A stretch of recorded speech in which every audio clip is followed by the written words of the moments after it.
हरे कृष्णा। सही।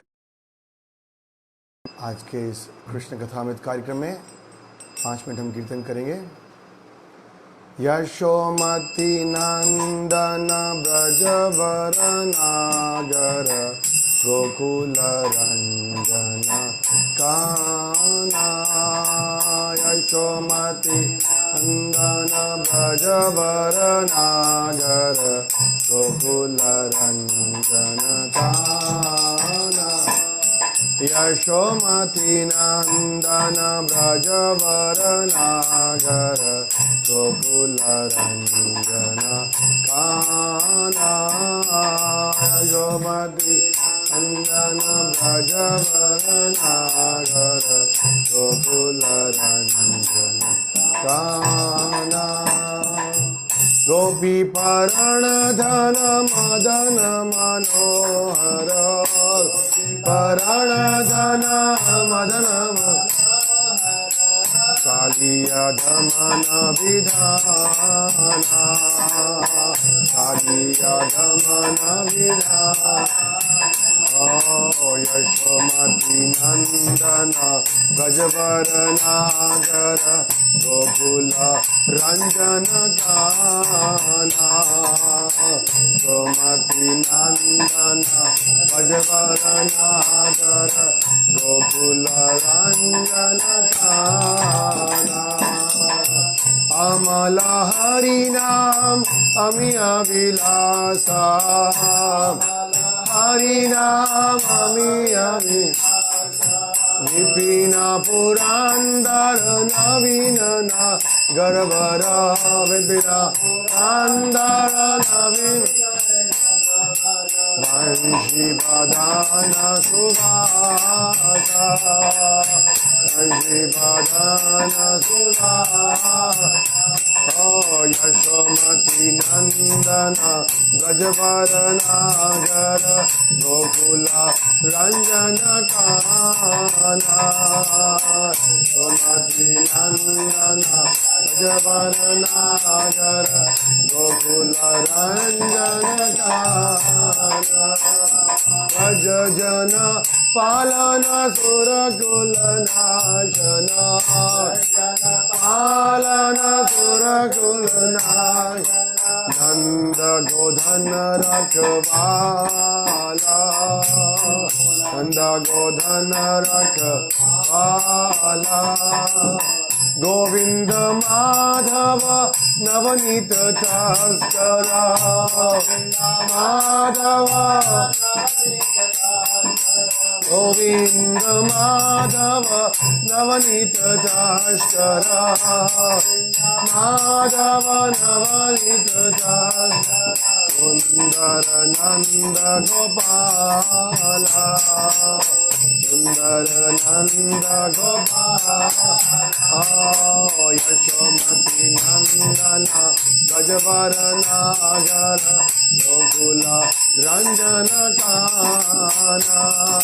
यशोमती नंदन ब्रजवर नागर गोकुल रंजन काना। यमुना तट चर गोपी वसन राय तट चर गोपी वसन यमुना तट चर गोपी वसन तट चर गोपी वसन। रास रसिक कृपा माया रास रसिक कृपा माया। श्री राधा वल्लभ वृंदावन नटवर वल्लभ वृंदावन। श्री राधा वल्लभ वृंदावन नटवर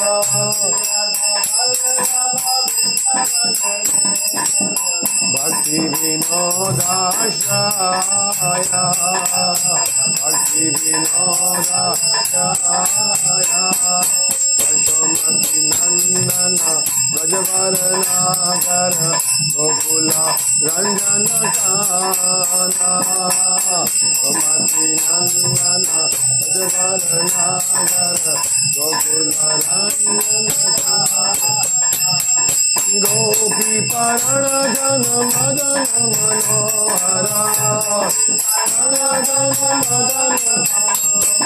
गोविंद माधव नवनीत तस्करा भज जन पालन सुरकुल नाशना सुंदर नंद गोपाला सुंदर नंद हरे कृष्णा कृष्णा कृष्णा हरे हरे हरे राम राम राम हरे हरे हरे कृष्णा कृष्णा कृष्णा हरे हरे हरे राम हरे कृष्णा कृष्णा कृष्णा हरे हरे हरे राम राम राम हरे हरे हरे कृष्णा कृष्णा कृष्णा हरे हरे हरे राम हरे कृष्णा कृष्णा कृष्णा हरे हरे हरे राम राम राम हरे हरे हरे कृष्णा कृष्णा कृष्णा हरे हरे हरे राम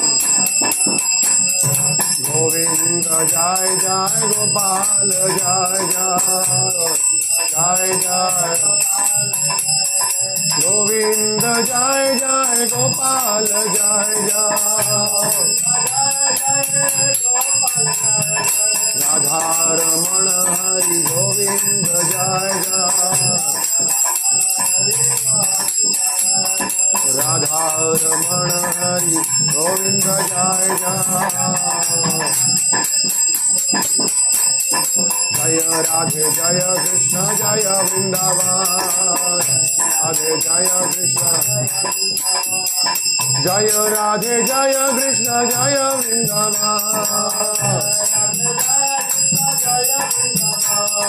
श्री गोविंद गोपीनाथ मदन मोहन श्याम कुंड राधा कुंड गिरी गोवर्धन कालिंदी यमुना जय जय महावन केशी घाट वंशी भट द्वादश वंशी भट यहाँ सब लीला गैला श्री नंदन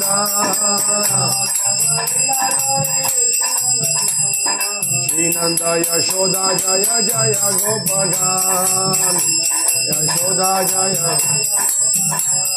श्री नंद यशोदा जय जय गोपगान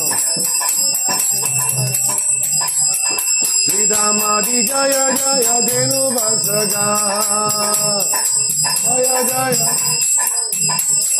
हरि बोल हरि बोल हरि हरि बोल हरि बोल हरि बोल हरि बोल हरि बोल हरि बोल हरि बोल हरि बोल हरि बोल हरि हरि हरि बोल प्रभुपाद प्रभुपाद प्रभुपाद जय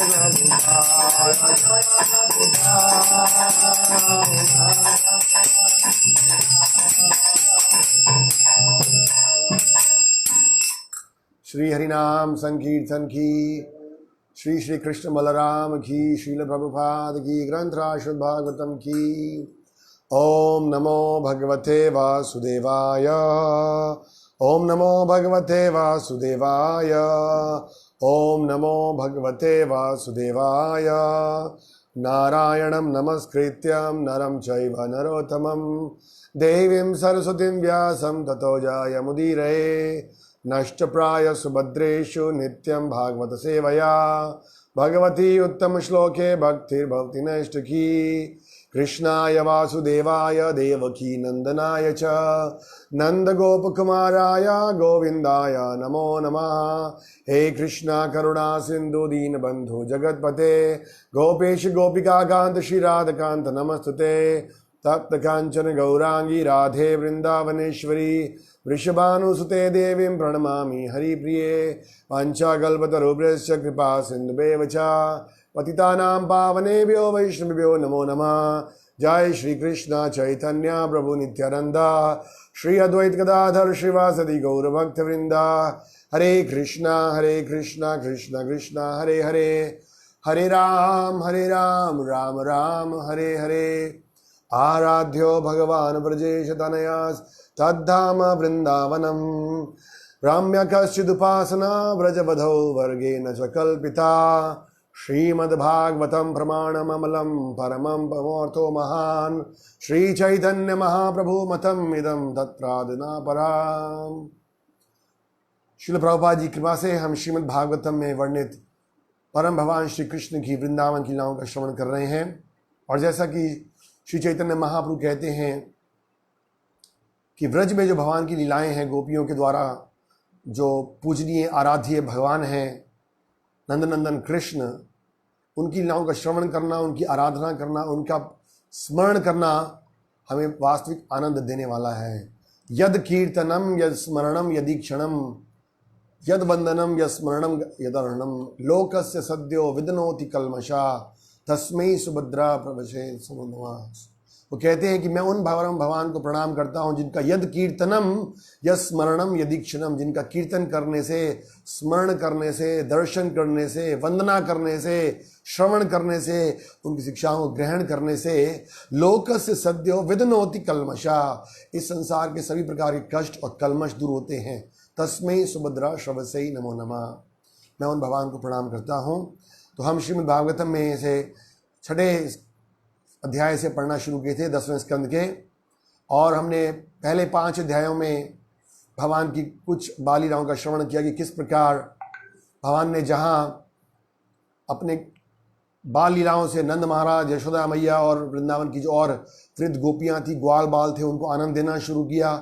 उधर ही कंस अनेक प्रकार के असुरों को भेजकर कृष्ण को मारना चाहते थे, लेकिन भगवान ने उनका उद्धार करके उनका भी कल्याण किया। और हम सुन रहे किस प्रकार से ये जो असुर हैं वो हमारे हृदय में भी अनेक प्रकार के अनर्थों के रूप में विराजमान हैं। तो कृष्ण कथा 3 तरीके से काम करती है। भक्तों का आनंदवर्धन करती है, असुरों का विनाश करके उनका उद्धार करती है, और हमारे हृदय में जो अनर्थ है उनको दूर करती है। इसलिए बड़े ध्यान से हमें एक एक लीला को श्रवण करना चाहिए, उस पर विचार करना चाहिए, और खासकर से उससे संबंधित अनर्थ है उसको दूर करना चाहिए। पूतनावध के द्वारा भगवान ने जो नकली गुरु हैं, जो ढोंगी गुरु हैं, जो कि कृष्ण भक्ति के रूप में जो हमारे हृदय में कृष्ण उत्पन्न होने वाले हैं, उनको नकली ढोंगी गुरु अपनी मायावादी भाष्यों के द्वारा, मुक्ति के ज्ञान के द्वारा या धार्मिक ज्ञानों के द्वारा भटकाना आते हैं, उनका अंत करते हैं। शक्टासुर के द्वारा भगवान ने दिखाया कि किस प्रकार से जो आलस है और जो पुरानी बुरी आदतें हैं वो हमारे भक्ति के लिए हानिकारक हैं। तृणावध के उद्धार से भगवान ने दिखाया कि किस प्रकार ज्ञान के द्वारा प्रकट होने वाला जो अहंकार है वो हमें अंधा कर देता है। अनेक प्रकार के तर्क वितर्क करने के कारण हम सरल कृष्ण भक्ति को स्वीकार नहीं करते हैं और हम अपने जीवन में कृष्ण को खो देते हैं। और फिर हमने कल भगवान की सुंदर दामोदर लीला सुनी, किस प्रकार से वो भगवान जिनका नाम लेने मात्र स्वयं साक्षात भयभीत हो जाता है। यमराज भी यमदूतों को कहते हैं कि उन व्यक्तियों के पास नहीं जाना जो आपका नाम ले रहे हैं, कृष्ण का नाम ले रहे हैं। और वो भगवान हैं अपने भक्तों को आनंद वर्धन करने के लिए, आनंद में डुबोने के लिए क्या कर रहे हैं, डर रहे हैं, भय रहे हैं। उनके आंखों से ऐसे आंसू निकल रहे हैं जैसे मानो कितना भय हो उनको। और हमने सुना किस प्रकार से चाहे भगवान तृप्त हैं फिर भी उनको भूख लगती है, चाहे भगवान समभाव के हैं फिर भी उनको क्रोध आता है, चाहे भगवान सबसे तेज दौड़ने वाले हैं, कोई योगी उनको पकड़ नहीं सकता पर यशोदा मैया उनको पकड़ लेती हैं, चाहे भगवान से साक्षात भय भी भयभीत है लेकिन फिर भी वो भयभीत हो रहे हैं। इन सब लीलाओं के द्वारा कृष्ण केवल एक बात को स्थापित करने जा रहे हैं कि मैं अपने शुद्ध भक्तों के प्रेम से बंधा हुआ हूँ, भक्त्या माम अभिजानन्ति, मैं भक्ति के द्वारा जाना जाता हूँ, और अहम भक्ता पराधीनो। तो प्रभुपाद जी कहते हैं लोग संसार में स्वामी बनना चाहते हैं, मालिक बनना चाहते हैं, और यहाँ भगवान कृष्ण निमंत्रण दे रहे कि आप मेरे स्वामी बनो। परम भगवान के भी हम स्वामी बन सकते हैं। जैसे प्रभुपाद जी कहते थे कि भक्त भगवान नहीं बनना चाहता है, बट निश्चित रूप से वो भगवान के माता पिता बनने की इच्छा जरूर रख सकता है। तो हम देख सकते हैं कि स्वयं परम भगवान भी अपने भक्तों के अधीन रहकर उनको आनंद देते हैं। और साथ साथ हमने सुना कि किस प्रकार से कुबेर के जो पुत्र थे नल, कुंवर और मणिग्रीव, उनका भी उद्धार किया भगवान ने। क्यों? इसलिए नहीं कि वो उनसे परिचित थे, क्योंकि उनके एक महान भक्त नारद मुनि ने उनको आशीर्वाद दिया था कि स्वयं भगवान कृष्ण तुम्हारा उद्धार करेंगे। तो हमने वहाँ सीखा था कि किस प्रकार धन और ऊंचे खानदान में जन्म लेने से कभी कभी हमारे अंदर अहंकार आ जाता है, खासकर धन की वजह से, और हम सब प्रकार के पाप कार्य करते हैं, जुआ खेलते हैं, स्त्री संग करते हैं, नशा करते हैं, और उसके कारण हम साधुओं के प्रति ना तो सम्मान प्रकट करते हैं, और बिना वस्त्रों के किस प्रकार से वो नल, कुंवर, मणिग्रीव स्त्रियों के संग आनंद ले रहे थे, और तब नारद जी ने उनकी कृपा करने के लिए उनके ऊपर उनको श्राप दिया। तो भगवान और भगवान के भक्तों का जो दिया गया जो श्राप है या जो पनिशमेंट है, वो भी हमारे वास्तविक कल्याण के लिए। और फिर पेड़ों का रूप में प्रकट हुए, क्योंकि पेड़ जो है वो झुकते नहीं और कपड़े नहीं पहनते हैं। तो आज जिन लोगों को कपड़े ना पहनने का फैशन है, हाँ, आधे कपड़े पहनते हैं अपने शरीर को दिखाने के लिए, वो तैयार हो जाएं इस बात के लिए कि उनको अगले जन्म में निश्चित रूप से पेड़ का शरीर मिलने वाला है, इसमें कोई संशय नहीं है। तो अगर आप पेड़ का शरीर लेना चाहते हो, तभी आपको अपने शरीर को दिखाने का इच्छा रखना चाहिए। ये भगवान ने दिखा दिया, और किस प्रकार भगवान नल, कुंवर, मणिग्रीव का उद्धार करते हैं। तो अब हम आगे अध्याय 11 का श्रवण कर रहे हैं। इसका नाम है कृष्ण की बाल लीलाएं। बड़ा सुंदर अध्याय, भगवान की बड़ी सुंदर लीलाएं हैं। हमने पहले भी चर्चा किया था, हो सकता है कि कुछ भक्तों ने इन लीलाओं को पहले श्रवण किया हो, लेकिन भगवान की लीलाएं इतनी सुंदर हैं, आनंद देने वाली हैं, कि जो भी इनको जितना अधिक सुनता है उसमें वो और आनंद प्राप्त करता है। सुखदेव गोस्वामी कहते हैं कि जब यमला अर्जुन वृक्ष गिर पड़े, यमला अर्जुन, ये अर्जुन एक कैटेगरी थी वृक्षों की, और यमला मतलब पेड़। तो किस प्रकार से वो कहते हैं, जब यमला अर्जुन वृक्ष गिर पड़े तो आसपास के सारे ग्वाले भयानक शब्द सुनकर वज्रपात की आशंका से उस स्थान पर आ गए। बड़ा जोर से धड़ाम से गिरे थे दोनों पेड़, बड़े बड़े पेड़ थे, उनकी बहुत तेज आवाज आई, और सब ने जमीन पर उन पेड़ों को गिरा देखा तो विमोहित हो गए, क्योंकि उनके सामने पेड़ तो गिरे हुए थे, लेकिन वो ये नहीं जान पा रहे थे कि इन पेड़ों को गिराने का कारण क्या है। और उधर कृष्ण तो रस्सी से, ओखली से बंधे हुए थे, किंतु उन्होंने वृक्ष को किस तरह गिरा दिया, किसने ऐसा किया, इन आश्चर्यजनक बातों को सोच सोचकर सारे ग्वाले आशंकित और मोहग्रस्त थे। तब सारे ग्वाल वालों ने कहा कि इसे तो कृष्ण ही नहीं किया है, स्वयं भगवान कृष्ण ने इन पेड़ों का उद्धार किया है। जब ये दोनों वृक्ष के बीच में थे तो ओखली तिरछी हो गई, कृष्ण ने ओखली को खींचा और दोनों वृक्ष गिर गए। और इसके बाद केवल इतना ही नहीं हुआ, इन दोनों वृक्षों से दो सुंदर व्यक्ति भी निकले, और ग्वाल बाल कह रहे हैं, we are the eye witness, हमने स्वयं अपनी आंखों से देखा है। लेकिन पितृ स्नेह के कारण नंद महाराज ग्वाल बालों की बात पर विश्वास नहीं कर रहे थे। हमने शट्टासुरी कथा में भी सुना था, सेम बात उनके मित्रों ने बोली थी कि हमने देखा कि इसने अपनी लात से ये छकड़ा गिरा दिया और टूटा है, लेकिन कोई मानने को तैयार नहीं था। यहां पर नंद महाराज कह रहे हैं कि वो सोच रहे हैं ऐसा कैसे संभव है। वो सोच रहे थे चूंकि कृष्ण के लिए भविष्यवाणी की गई थी तो नारायण के तुल्य जरूर हो सकते हैं, हो सकता है उन्होंने किया हो, लेकिन जब ऐसा सोच रहे थे तो फिर उनका पितृ स्नेह सामने आ गया और वो भूल गए, नहीं नहीं ऐसे संभव नहीं है। और तब उन्होंने देखा कि उनका पुत्र कृष्ण तो स्वयं रस्सी के द्वारा बंधा हुआ है और ओखली घसीट रहा है, तो मुस्कुराने लगे, समझ गए कि माता यशोदा ने इसको ये दंड दिया है, और फिर उन्होंने खोल दिया उनको। गोपियां कहती हैं आकर, जब यशोदा मैया देखती हैं कि कैसे हुआ, क्या हुआ, दौड़ी दौड़ी आई, तो सब बोल रहे कृष्ण ने ऐसा किया है। तो वो सोच रहे कि जो खुद बंधा हुआ है, जो अपने को नहीं खोल पा रहा है, वो कैसे इन पेड़ों का उद्धार कर सकता है। कृष्ण वहां पर कहते हैं, अरे मैं स्वयं भगवान हूं, नारायण हूं, मैंने ही आकर नरसिंह देव रूप में और क्या किया, हिरण्यकश्यप का वध किया था। तो मैया कहती है तो बिल्ली को देखने से, बिल्ली की म्याऊं म्याऊं से डर के घर के बाहर नहीं निकलता है, और शेर के रूप में नरसिंह रूप में प्रकट हुआ था। तो ऐसे कई बार भगवान कुछ कहते हैं, और यशोदा मैया क्योंकि माता का स्नेह है, एक तरफ भगवान ऐश्वर्य दिखा रहे अपना कि किस प्रकार से छोटे बालक होकर भी और वो बड़े बड़े असुरों का नाश कर रहे हैं, उनका उद्धार कर रहे हैं। लेकिन दूसरी तरफ माता पिता का इतना स्नेह है कि वो उनको अपने पुत्र के रूप में मानती हैं। वो कहती नहीं नहीं, ये हमारा पुत्र है, ये हमारा बच्चा है, ये नहीं कर सकता, ऐसे संभव ही नहीं है। हो सकता है इसके अंदर नारायण के कुछ गुण हैं, लेकिन नहीं, इसने नहीं किया है। भगवान ने इसको शुक्र है बचा लिया ऐसे करके, और वो उनसे प्रार्थना करती हैं भगवान से। उसके बाद अगला श्लोक बड़ा सुंदर है। कहती हैं गोपियाँ, अब भगवान थोड़ा सा चलने लगे हैं ना, तो कहती है यदि तुम नाचोगे ना हमारे सामने तो हम तुम्हें मिठाई देंगे। बताइए, भगवान जिनको हजारों हजारों लक्ष्मियाँ भोग लगा रही हैं, उनको कोई मिठाई की कमी नहीं है, लेकिन गोपियाँ कह रही नाचो हमारे सामने।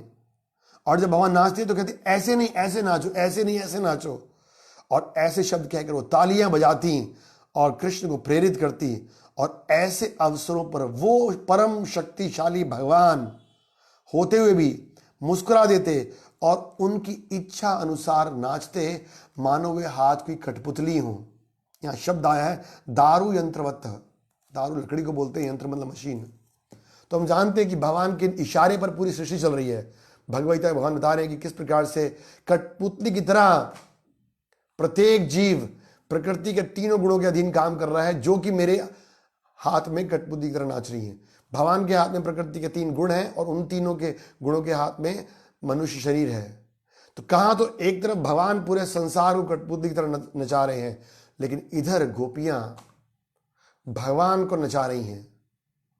हम सुनते किस प्रकार से कभी कभी भगवान उनसे कहते हैं कि मुझे दूध चाहिए, दही चाहिए, माखन चाहिए, तो कृष्ण को कहती है गोपियां ठीक है थोड़ा नाच के दिखाओ। और ब्रज में ही कहते हैं छछिया बर छाछ पे नाच नचायो। छछिया मतलब बहुत थोड़ा सा नचाने के बाद आधे घंटे 15 मिनट नचाने का थोड़ा सा 1 चम्मच, यहाँ कह रही आधे मिठाई का दाना दे देती और कहती बस बस इससे ज़्यादा नहीं मिलेगा, अगर और चाहिए तो फिर और नाचना पड़ेगा। कभी कभी वे उनके कहने पर जोर जोर से गाते, कहते गा के सुनाओ, गा के सुनाओ, और गाती। इस तरह कृष्ण पूरी तरह से गोपियों के वश में आ गए। देखिए मेन बात यहाँ पर है, उद्गायते, गाते, नाचते, लेकिन क्यों? केवल ये दिखाने के लिए कि वो अपने भक्तों के अधीन है। कभी कभी माता यशोदा और गोपी सखियां कृष्ण कहती अरे जरा ये वस्तु लेकर आओ, जरा ये वस्तु लेकर आओ, ऑर्डर दे रही हैं कृष्ण को। और कृष्ण जिनकी इच्छा मात्र से तुम्ही सर्वेश्वर ईश्वर कृष्ण ब्रजेंद्र कुमारा, तुम्हारा इच्छा, भगवान की इच्छा से सृष्टि भी होती है, प्रलय भी होता है, संहार भी होता है और मेंटेनेंस भी होता है। लेकिन यहां पर वो भगवान यशोदा के कहने पर, गोपियों के कहने पर कोई सामान उठाकर ले रहे हैं। नंद महाराज जब वापस आते अपने शाम को घर में तो उनके खड़ाऊं सर पर लेकर आते, हाथ में तो आते नहीं थे उनके खड़ाऊं, छोटे से हाथ थे, बड़े बड़े खड़ाऊं। तो आप देखोगे प्रभुपाद ने चित्र बनाया बड़ा सुंदर, भगवान कृष्ण नंद महाराज के खड़ाऊं को सर पर लेके आ रहे हैं। बताइए, जिनके चरणों का अमृत प्राप्त करने के लिए ऋषि मुनि तपस्या करते हैं, चरणों की रज प्राप्त करने के लिए बड़े बड़े योगी तपस्या कर रहे हैं, वो भगवान अपने महान भक्त नंद महाराज के खड़ाओं को सर पर रख रहे हैं और चरण रज गिर रही है उनके सर पर। कभी कभी नंद महाराज कहते मुझे थोड़ा आराम करना है और वो तकिया दौड़ कर लेने आते, और बड़ा तकिया था, गिर जाता कृष्ण के हाथ से, फिर उठाते, फिर गिरता, तो कुछ लोग उनके सहयोग में आते तो कहते नहीं नहीं नहीं, ये काम मैं करूंगा, मुझे इसमें आना था। देखिए कृष्ण अपने भक्त की सेवा करने में कभी भी संकोच नहीं करते हैं, हमेशा आतुर रहते हैं, क्योंकि भगवान क्लियर गीता में कह रहे हैं ये यथा माम प्रपद्यन्ते, अगर भक्त मेरी सेवा करने के लिए तैयार है तो मैं हजारों गुना उनकी सेवा करने को तैयार हूँ। पूरी कृष्ण की बाल लीलाओं में मुख्य रूप से ये संदेश भगवान दे रहे हैं कि मैं अपने भक्तों के अधीन हूँ, उनके प्रेम वश बधा हुआ हूँ, उनको कुछ भी करने की आवश्यकता नहीं है। शास्त्र कहता है कि भगवान के लिए कुछ भी करने योग्य नहीं है, लेकिन फिर भी उनके लिए एक काम करने योग्य है। वो क्या? भगवान गीता में कह रहे हैं अनन्य चिंतयन्तो माम ये जना परिपासते तेषां नित्यमुक्तानां योगक्षेम वहाम्यहम्। भगवान कह रहे हैं बस मेरे पास एक ही काम है, जो मेरे शुद्ध प्रिय भक्त हैं, जिन्होंने अपना सर्वस्व मुझको निछावर कर दिया है, उनकी देखभाल, उनका क्या चाहिए, कैसे रक्षा करूं, यही मेरे मन में चिंता रहती है। विष्णुदेव की स्तुति में सुनते हैं ना, विजय रथ कुटुंबा, विजय रथ अर्जुन का नाम आया है, अर्जुन विजय है और अर्जुन का रथ। तो भीष्मदेव भगवान की स्तुति करते हैं कि भगवान अर्जुन के रथ को ऐसे रक्षा कर रहे थे जैसे कोई व्यक्ति अपने कुटुंब को, घर गृहस्थी को चलाता है ना, देखता कोई कमी तो नहीं है, कोई पेशी तो नहीं है, पूरा ध्यान रखता है, खून पसीना एक करके। तो इस तरह भगवान जब महाभारत के युद्ध में थे, उनके माथे से पसीना गिर रहा है, जो घोड़ों की टाप से धूल उड़ रही है, उसके सारे बाल सन गए, पीताम्बर गिर गया है, घाव हैं शरीर में भीष्मदेव के तीरों से, लेकिन वो एक सेकंड भी रेस्ट करने को तैयार नहीं है कि कहीं अर्जुन को कुछ हो ना जाए। तो यहां पर हम कृष्ण की वही लीला को देख रहे हैं। कभी वो उनके लिए पीड़ा लाते, पीड़ा मतलब समझते ना, वो लकड़ी का चौकी हो, कभी खड़ाऊं लेकर आते और कृष्ण माताओं द्वारा उस आदेश दिए जाने पर उन वस्तु को लाने का प्रयास करते। कभी कभी ला नहीं पाते, उठाते तो कोशिश करते, हाँ, किंतु कभी कभी वे उन वस्तु को इस तरह छूते मानो उठाने में असमर्थ हो। और कभी भारी सी होती तो कह रहे अरे उठ नहीं रहे, कहीं खड़े होते। अपने संबंधियों का हर्ष बढ़ाने के लिए वे दोनों हाथ से ताल ठोक कर दिखाते कि वे काफी बलवान है, ऐसे हाँ, मेरे में अंदर शक्ति है और मैं भी फिर उठा लूंगा। ये भगवान दिखा रहे कि देखो मैं शक्तिशाली हूं। भगवान कृष्ण ने अपने कार्यकलापों को समझने वाले संसार भर के शुद्ध भक्तों को दिखला दिया कि वह किस तरह से अपने भक्तों अर्थात दासों द्वारा वश में किए जाते हैं। दर्शयान तत् विद्वान लोकाम, सारे जगत को भगवान दिखा रहे हैं क्या, आत्मनो भृत्य वश्यताम। ये शब्द याद रखिएगा, भृत्य, भृत्य मतलब भगवान के भक्त। नरसिंह भगवान की लीला में आता है ना, सत्यम बदातु निज भृत्य वाक्य, कल भी आया था। भृत्य वश्यताम, भृत्य अपने भक्त को वश में है। इस तरह अपनी बाल लीलाओं से उन्होंने व्रजवासियों के हर्ष में वृद्धि की। तो एक तरफ वृंदावन के वासियों का हर्ष वर्धन कर रहे हैं, आनंद वर्धन कर रहे हैं, और दूसरा तरफ ज्ञानियों को, योगियों को दिखा रहे हैं कि मैं तदीयेषुता गेषु भक्तार्जितात्वम पुनः प्रेम तस्तम सतावृत्ति। तदीयेषुता गेषु, जो ज्ञानी लोग हैं उनको बताने आते हैं, तदीयेषुता गेषु भक्तार्जितात्वम, कि मेरे ज्ञानियों के द्वारा नहीं केवल भक्तों के द्वारा और जीता जाता हूं। ये दिखा रहे हैं भगवान। आगे कह रहे हैं इसी प्रकार एक लीला, बड़ी सुंदर लीला। एक बार एक फल बेचने वाली स्त्री पुकार रही थी, हे ब्रजवासियों फल ले लो, फल ले लो, तुम लोग फल खरीदने आओ, मेरे पास फल ले आओ। विश्वनाथ ठाकुर जी लिखते हैं कि ये फल वाली रोज आती थी उस एरिया में, लेकिन जब उसको पता चला कि यहां पर गोकुल के अंदर नंद महाराज के सुंदर घर में एक छोटा सा बालक है कृष्ण, जो कि बहुत ही आकर्षित है, तो उसकी देखने की इच्छा हुई, दर्शन करने की इच्छा हुई। लेकिन क्योंकि कृष्ण तो हमेशा मैया की गोदी में रहते, घर के अंदर रहते, तो वो देख नहीं पा रही थी कभी कृष्ण को। तो आज उसने मन में ठान लिया कि नहीं, आज तो कुछ भी हो जाए मैं कृष्ण को देख के ही रहूंगी। और जान के कृष्ण के घर के बाहर आकर बोल रही है, फल ले लो, फल ले लो। और कुछ भक्त बोलते हैं कि वो कृष्ण में इतना लीन हो गई कि वो फल की जगह गोविंद ले लो, गोविंदा गोविंदा, कृष्णा कृष्णा, ऐसे। और भगवान तो कीर्तन सुनकर आ जाते हैं। जैसे गोविंद ने अपना, कृष्ण ने अपना नाम सुना, भगवान दौड़े दौड़े आए। और समय की बात है कि उस समय यशोदा कहीं और व्यस्त थी। तो कृष्ण ने देखा कि जब भी यशोदा मैया फल लेने आती ना, तो कुछ बदले में कुछ सामान देती है, उससे बार्टर सिस्टम चलता था। एक सामान दिया, दूसरा सामान ले लिया। तो रसोई में गए, दौड़े दौड़े चावल की बोरी में से कुछ चावल के दाने उठाए और अपनी मुट्ठी में भर के दौड़ दौड़ कर आ रहे हैं कि फल वाली को ये चावल के दाने दूंगा। और यहाँ वर्णन कर रहे हैं कि जब वो दौड़ दौड़ कर आ रहे थे, जब कृष्ण तेजी से फल वाली के पास जा रहे थे, तो उनकी अंजलि में बहुत सारा अन्न तो गिर गया। छोटे छोटे हाथ हैं, हाथों के बीच की उंगलियों में से काफी अन्न गिर गया। वो ये सोच कर आ रहे थे कि मैं कुछ फल लूंगा इसके बदले में। फिर भी फल वाली ने जब देखा उस सुंदर को, तो उसने वो भर कर उनको फल दे दिए। तो कृष्ण ने क्या किया, ये लो, थोड़े से चावल ले लो और इसके बदले में फल दे लो। फल वाली ने जब देखा तो एक एक करके उनके दोनों हाथों को फल से भर दिया। सुंदर कृष्ण को देखते देखते उनका मन भर नहीं रहा था, और एक के बाद एक फल डालती जा रही हैं। कृष्ण बड़े प्रसन्न हुए उस स्त्री की निष्काम भावना, सेवा भावना को देखकर। अंदर जाते हैं दौड़कर, यशोदा मैया बोलते देखो देखो मैं क्या लेकर आया। और जब फल बांटना शुरू करती हैं, फल खत्म ही नहीं होते हैं, ऐसा वर्णन करते हैं। इधर ये स्त्री सोचती है चलो आज मेरी मन की इच्छा पूरी हो गई, कृष्ण के दर्शन हो गए, कोई बात नहीं, कुछ पैसा नहीं कमाया, कोई बात नहीं, आज मैं एकादशी का दिन है, सो जाऊंगी ऐसे ही। लेकिन जब वो टोकरी उठाती है तो क्या देखती है कि उसके टोकरी में जो कुछ चावल के दाने कृष्ण डाले थे, उसकी जगह में हीरे जवाहरात मोती हैं। स्वल्पमस्य धर्मस्य, भगवान कह रहे हैं थोड़ा सा भी कोई सेवा करता है कृष्ण कभी भूलते नहीं है। भगवान गीता में कह रहे हैं ना, पत्रम पुष्पम फलम तोयम। तो 4 चीज भगवान अर्पण करने को कह रहे हैं, और 4 चीजों के लिए 4 कथाएं आती हैं। पत्र किसने अर्पण किया? द्रौपदी ने। जब अक्षय पात्र की कथा आती है ना, किस तरह जब वनवास में थे और दुर्वासा मुनि आए थे, तो भगवान को थोड़ा सा पत्ता अर्पण किया और भगवान संतुष्ट हो गए। फिर पुष्प गजेंद्र ने अर्पण किया, जब वो करहा रहा था तो एक फूल तैर रहा था पानी में, उसको उठाया।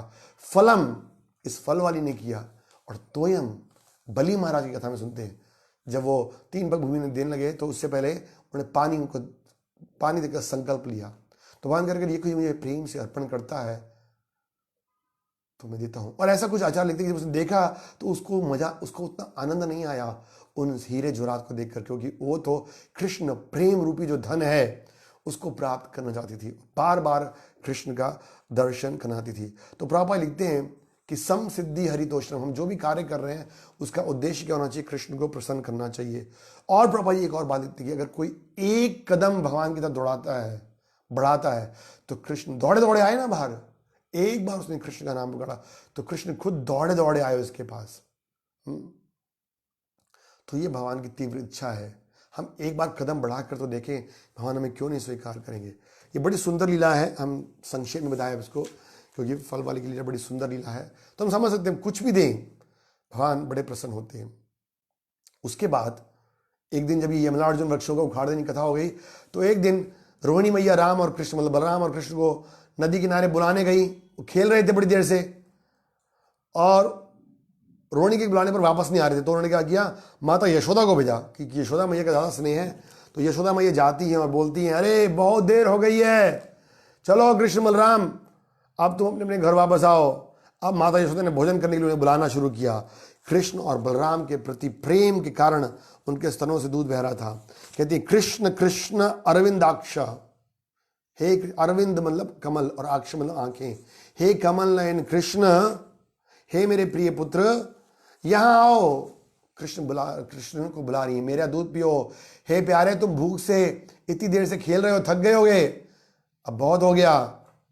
देखो हमारे परिवार के सर्वश्रेष्ठ मेरे प्यारे बलदेव जी, तुम अपने छोटे भाई कृष्ण के संग आ जाओ। तुम दोनों ने सुबह से बहुत कम खाया है, तुम्हें कुछ और खाना चाहिए। देखो नंद महाराज भी तुम्हारा इंतजार कर रहे हैं खाने के लिए। हे मेरे बेटे बलराम, वे तुम्हारी प्रतीक्षा कर रहे हैं, अब तुम्हारी प्रसन्नता के लिए वापस आ जाओ। पहले क्या था, सब एक साथ मिलकर खाते थे। प्रभुपाद लिख रहे हैं, ऐसा लगता है कि नंद महाराज नियमित रूप से अपने दोनों पुत्रों के साथ भोजन करते थे। आजकल तो जिसको जब मिला मौसम टाइम मिला अपने आप खाते हैं, तो इसलिए एक साथ बैठते भी नहीं है। सामान्यतः पिता और पुत्र साथ साथ बैठते हैं, इसलिए माता यशोदा ने कृष्ण और बलराम से लौट आने की विनती की। माता यशोदा ने आगे भी कृष्ण से कहा, हे पुत्र, दिन भर खेलते रहने से देखो तुम्हारा शरीर में मिट्टी लग गई है, अतः वापस आओ, स्नान करो, सफाई करो और शुद्ध होकर ब्राह्मणों को गौ में दान करो। बहुत हो गया खेल, थक गए हो गए, चलो आओ नहा लो। जैसे बच्चे को पुकारते हैं ना, थोड़ा लिखते हैं कि यशोदा मैया क्या सोच रही है, मेरा पुत्र है ये। और देखो देखो देखो अपने साथ वाले दोस्तों को देखो, वो तो कितने अच्छी तरह से नहा धोकर सुंदर आभूषण पहने हुए हैं। तुम भी यहाँ आओ, स्नान करो, भोजन खाओ, आभूषणों से अलंकृत हो जाओ। तो आप कह रहे हो, सामान्यतः बालकों में कंपटीशन होता है ना, यदि एक मित्र कुछ कर रहा है तो दूसरा भी करना चाहता है। तो यशोदा ने पहले तो खुद बुलाया कृष्ण को, जब नहीं माने तो दूसरों का उदाहरण दे, देखो उसने भी तो अच्छे कपड़े डाले हैं, वो भी अपने घर आ गया है। सुखदेव गोस्वामी कहते हैं, हे महाराज परीक्षित, अत्याधिक प्रेमवश माता यशोदा ने समस्त ऐश्वर्यों के शिखर पर आसीन, समस्त ऐश्वर्यों के शिखर पे, भगवान क्या षड ऐश्वर्य पूर्ण है, लेकिन उनको अपने पुत्र ही माना। यशोदा मैया का केवल एक ही भावना था कि कृष्ण मेरे पुत्र है, और पुत्र कृष्ण के प्रति वो साधारण तरह से उनको बुला दी, आओ खा लो, नहा लो, रेस्ट कर लो। इस तरह वे बलराम के साथ कृष्ण को हाथ से पकड़कर घर में ले आई, जहां नहलाने धुलाने, वस्त्र पहनाने और भोजन खिलाने का उन्होंने अपना काम पूरा किया। हम सुनते आ रहे हैं किस प्रकार से नंद महाराज और यशोदा मैया कितने भाग्यवान जीव हैं, और भाग्यवान ही नहीं, महान भक्त भी हैं कि स्वयं परम भगवान श्री कृष्ण को अपनों से हाथों से पकड़कर उनको खिला रही हैं, नहला रही हैं, उनको गोदी में बिठा रही हैं, उनको दूध पिला रही हैं, कभी कभी उनको डांटती हैं, कभी उनको कहती है सामान लेकर आओ। स्वयं परम भगवान उनके आंगन में खेल रहे हैं। हम सुन रहे थे उस श्लोक में कि अलग अलग वेद ज्ञान रुचि वाले अलग अलग चीज़ों की तपस्या करते हैं, बट भक्त कहते कि मैं तो नंद महाराज की पूजा करता हूं जिनके आंगन में कृष्ण खेल रहे हैं। तो ऐसे कई बार लीलाएं की। एक दिन क्या हुआ, ये यमुना अर्जुन का पेड़ जब गिरा ना तो सब लोग बड़े भयभीत हो गए, और एक बार मीटिंग हुई वहां पर। नंद महाराज और सारे बड़े बूढ़े लोग जो है इकट्ठे हो गए और विचार करने लगे कि ब्रज में लगातार होने वाले उपद्रवों को रोकने के लिए क्या किया जाए। उन्होंने बोला बहुत सारे उपद्रव हो रहे हैं। उन्होंने गिनाया, देखो किस प्रकार से भगवान की दया से ही राक्षसी पूतना के हाथों से मेरा पुत्र बच गया, फिर वो छकड़ा जो था उससे भी मेरे पुत्र को बचा लिया नारायण ने, बवंडर के रूप में आया तृणावत असुर भी मेरे बालक को नहीं मार पाया, और तो और देखो उस दिन दोनों वृक्षों को गिरने से मेरे पुत्र का बड़ा हानि होने वाला था, लेकिन भगवान ने बचा लिया। उन्होंने बोला जरूर इस स्थान में, इस गोकुल नामक स्थान की भलाई के लिए हमें छोड़ देना चाहिए, क्योंकि यहां पर राम और कृष्ण को मारने के उद्देश्य से सदैव अनेकानेक उपद्रव होते रहते हैं। वो कह रहे मेरे गौर मित्रों इस गोकुल नामक स्थान को हमें छोड़ देना चाहिए। कई बात है जो जगह अच्छी नहीं सेट नहीं हो रही, चलो यहाँ से चलना चाहिए हमें। तो कह रहे यहाँ एक के बाद एक असुर आ रहा है और कृष्ण बलराम को तंग कर रहा है, तो नंद महाराज उपानंद वगैरह सब कह रहे हैं कि यहाँ से हमें शिफ्ट करना चाहिए। भगवान की कृपा से हम बचते आ रहे हैं। वो कह रहे ये सारे उत्पात कुछ अज्ञात असुर द्वारा की जा रहे हैं, इसके पूर्व की कोई दूसरा उत्पात हो, हमारा कर्तव्य है कि हम इन बालकों समेत कहीं और चले जाएं जहां ये उत्पात बंद हो। अभी उत्पात की वजह से बात नहीं थी, असली में कृष्ण ने देखा बहुत दिन हो गए गोकुल में। अभी तो मैं जो असली मेरा धाम है वृंदावन, वहां जाना है मुझे, वहां मेरे भक्त इंतजार कर रहे होंगे, यमुना मैया आई हुई हैं, गिरिराज जी आए हुए हैं।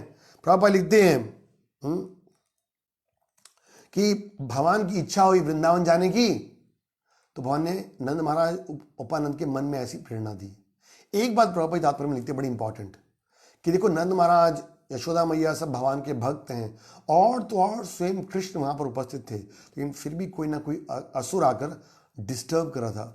प्रभुपाद तात्पर्य में क्या लिखते हैं, इससे हमें शिक्षा मिलती है कि तथाकथित उत्पातों से हमें विचलित नहीं होना चाहिए।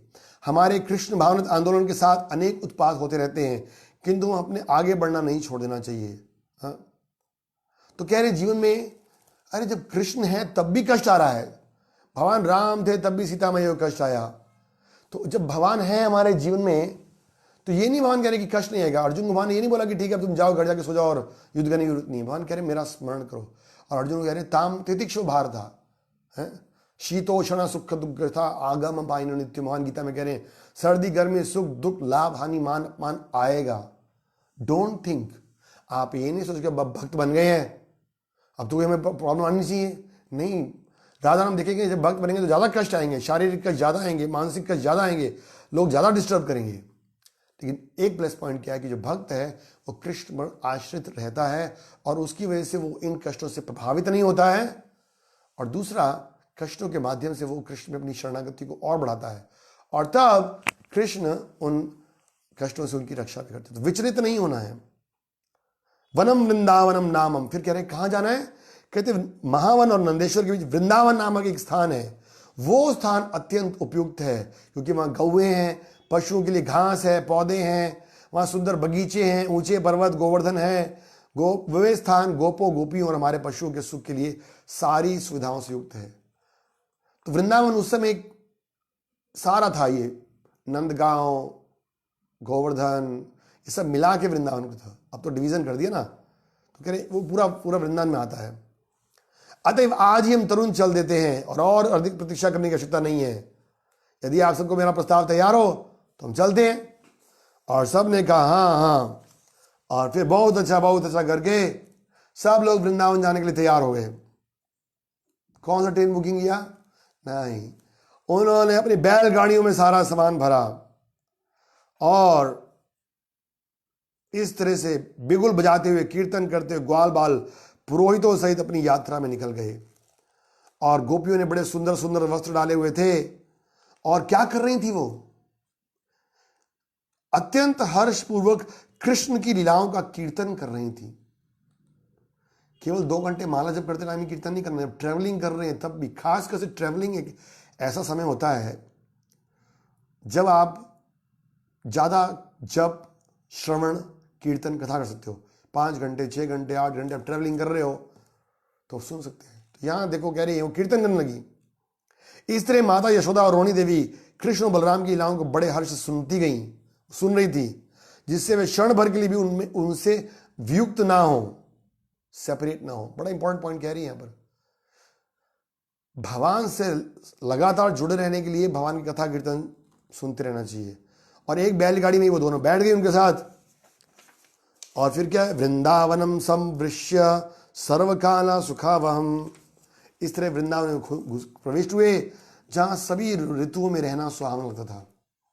इस संसार में क्या है, सभी ऋतुओं कष्ट देती है। गर्मी में हाय गर्मी हाय गर्मी, सर्दी में हाय सर्दी हाय सर्दी, बारिश में हाय बारिश हाय बारिश। हम कभी भी संतुष्ट नहीं होते। बट वहां पर सभी ऋतुओं में रहना सुहावना लगता था वृंदावन में, क्योंकि वृंदावन भगवान का धाम है। उन्होंने अपनी बैलगाड़ियों से अंध्र चंद्रगा कर अर्धवर्त बनाकर अपने रहने के लिए अस्थायी निवास बनाया। और फिर जब राम और कृष्ण ने वृंदावन, गोवर्धन और यमुना नदी के तट को देखा तो बड़ा आनंद आया। वृंदावनम, गोवर्धनम, यमुना पुलिनीचा। तो ये 3 तो भगवान के विशेष लीला स्थली हैं। साक्षात गोलोक वृंदावन से साथ में आई थी, वृंदावन, गोवर्धन और यमुना।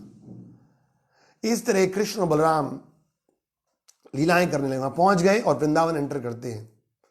और अब धीरे धीरे कृष्ण बड़े हो रहे हैं। और जैसे जैसे कृष्ण बड़े हो रहे हैं तो उनके मन में इच्छा आती है। अभी जब वो गोकुल से वृंदावन आए थे ना, तो रास्ते में देख रहे थे जंगल पड़े थे, अरे बहुत सारे पशु पक्षी, सुंदर सुंदर पेड़, नदियां देखी थी उन्होंने। तो उनके मन में इच्छा आया, अरे ये पेड़ कितना सुंदर है, पक्षी कितने सुंदर है। उन्होंने सोचा कि मैं इतने दिनों से तो गोकुल के अंदर ही था, कभी घर से बाहर तो गए नहीं, अब मैं थोड़ा जंगल की तरफ आया हूँ, क्या मुझे किसी तरह से बाहर निकलने का मौका मिलेगा। वो सोच रहे मैं क्या ऐसी तरकीब लगाऊं कि मैं बाहर निकल पाऊं। और तभी उनके अंदर में एक विचार आता है। नंद महाराज के पास जाते हैं, कहते हैं नंद महाराज, मेरे बाबा, ऐसे बोलते हैं, नंद बाबा देखो आप ग्वाले हो, आप गायों की रक्षा करते हो और भविष्य में मैं भी ग्वाला ही बनूंगा। तो मेरी इच्छा है कि आप मुझे भी कुछ अपनी गायें और बछड़े दे दीजिए, जिससे कि मैं भी उनको चराना शुरू कर दूं आज से ही।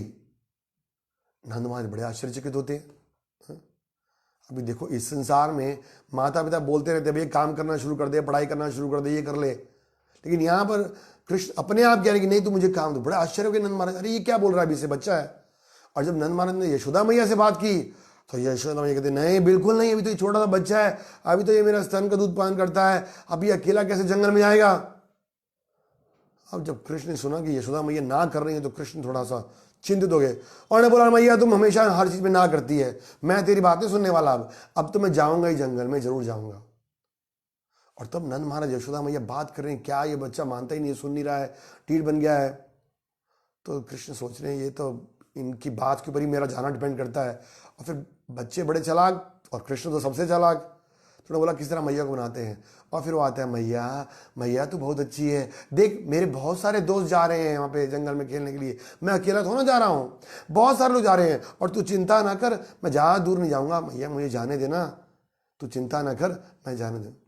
और जब 2 बार मैया मैया बोला तो भगवान तो एक्सपर्ट है पटाने में, और यशोदा मैया छुप उसके मुस्कुराते चेहरे को देख कर स्तब्ध रह गई।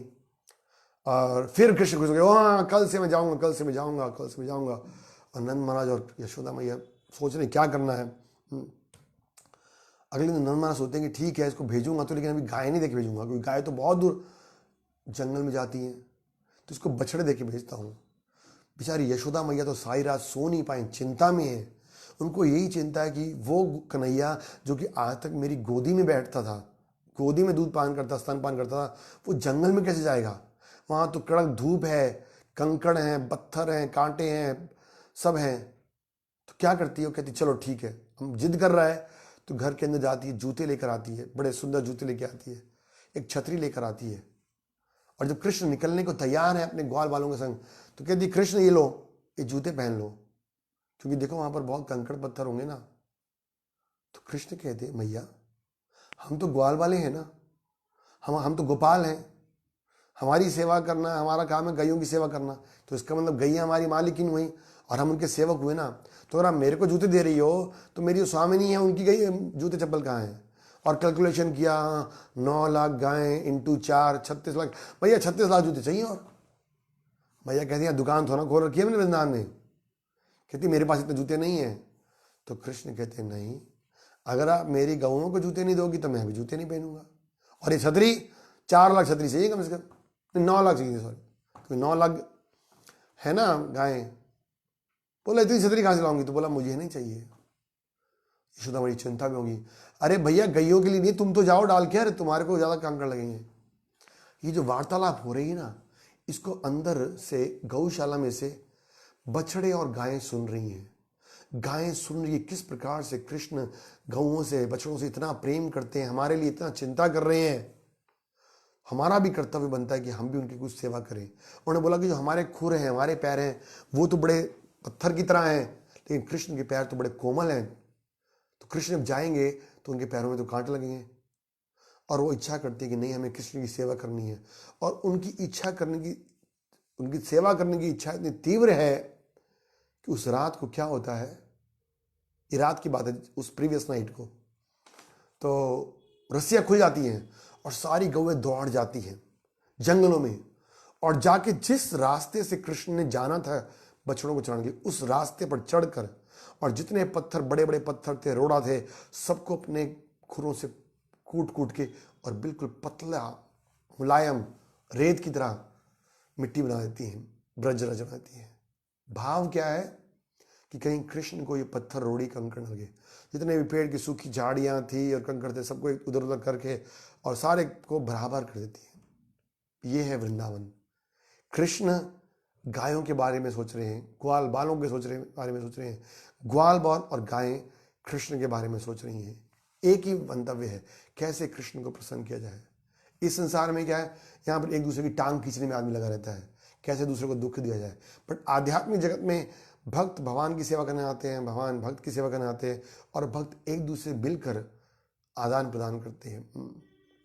तो सुन रही थी और वो दौड़ कर गई, और इस प्रकार से उन्होंने सारा जो मिट्टी था बराबर कर दिया। अगले दिन कृष्ण निकलना शुरू करते हैं। जब कृष्ण निकलती तो नंद महाराज यशोदा मैया को चिंता है, तो नंद महाराज यशोदा मैया भी उनके साथ साथ पीछे भी चल पड़ते हैं। और किसी के माता पिता नहीं जा रहे थे। तो ग्वाल बोल रहे कृष्ण ये क्या, तेरे माता पिता भी साथ में आ रहे हैं, क्या चक्कर है ये, फिर हम आनंद कैसे लेंगे? तो कृष्ण पूछ के पीछे मुड़ के देते हैं, मैया तू कहाँ आ रही है पीछे, बाबा तुम कहाँ आ रहे हो पीछे? बोला हम तेरे पीछे पीछे आएंगे, तो पहली बार जंगल में आ रहा है। मैया चिंता नहीं करो, मैं जा रहा हूँ ना, मेरे इतने सारे ग्वाल बाल हैं, चिंता नहीं करो, मैं दूर नहीं जाऊंगा। मैया कहती नहीं, आज पहला दिन है, पहले दिन तो जाने दे मेरे को साथ में। बोला नहीं, आज ही तो है पहले दिन, क्योंकि उनको थोड़ा शर्म भी आ रही थी। सब बच्चे उनको मजाक उड़ा रहे थे ना, अरे क्या तू छोटा सा बच्चा है, देख तेरी मैया और बापू भी साथ में आ रहे हैं, हम तो देखो बड़े हो गया आराम से, हमारे को माता पिता ने भेज दिया। तो कहते नहीं नहीं मैया तुम रहो पीछे ही। और तब नंद महाराज यशोदा मैया कहते ठीक है, लाला जिद कर रहा है तो कोई नहीं। और फिर घर के बाहर खड़े होकर देखते रहते हैं, देखते सारी गोपियां जो नहीं गई थी, गोपियां तो नहीं गई थी, सिर्फ ग्वाल बाल गए थे, सारी गोपियां जो हैं, वृद्ध गोपियां हैं, वो देख रही हैं। जब तक कृष्ण आंखों से ओझल नहीं हो जाते तब तक वो कृष्ण को देख रही हैं, क्योंकि उनके लिए कृष्ण उनकी आंखों का तारा था। वो कृष्ण के बिना एक सेकंड भी जी नहीं सकती थी, उनको देखे बिना। विशेष रूप से नंद महाराज और यशोदा मैया तो खास कर से। और आज कृष्ण जंगल में जा रहे हैं, दूर जा रहे हैं, तो देखे बिना उनका मन नहीं भर रहा है। और जब चले गए कृष्ण तो ये सब गोपियां और यशोदा मैया बड़ी दुखी बैठी, इंतजार कर रही हैं, कब आएंगे कृष्ण, कब आएंगे कृष्ण, कब आएंगे कृष्ण। दिन हो गया, तो जब गोपियों ने देखा आसमान की तरफ, तो देखा सूर्य को देखा, और कहती देखो सूर्य कितना भाग्य है, क्योंकि सूर्य तो साथ साथ चलता है ना। हम कृष्ण को देख नहीं पा रही हैं, बट सूर्य कृष्ण को देख रहा है और उनकी सेवा कर रहा है। और फिर उन्होंने देखा एकदम से सूर्य को एक बादल ने आकर ढक लिया। तो कहती अरे लगता है सूरज की गर्मी बहुत तेज थी, इसलिए बादल भी अब आकर कृष्ण की सेवा करने आते हैं। और फिर थोड़ी मूसलाधार वर्षा होती है।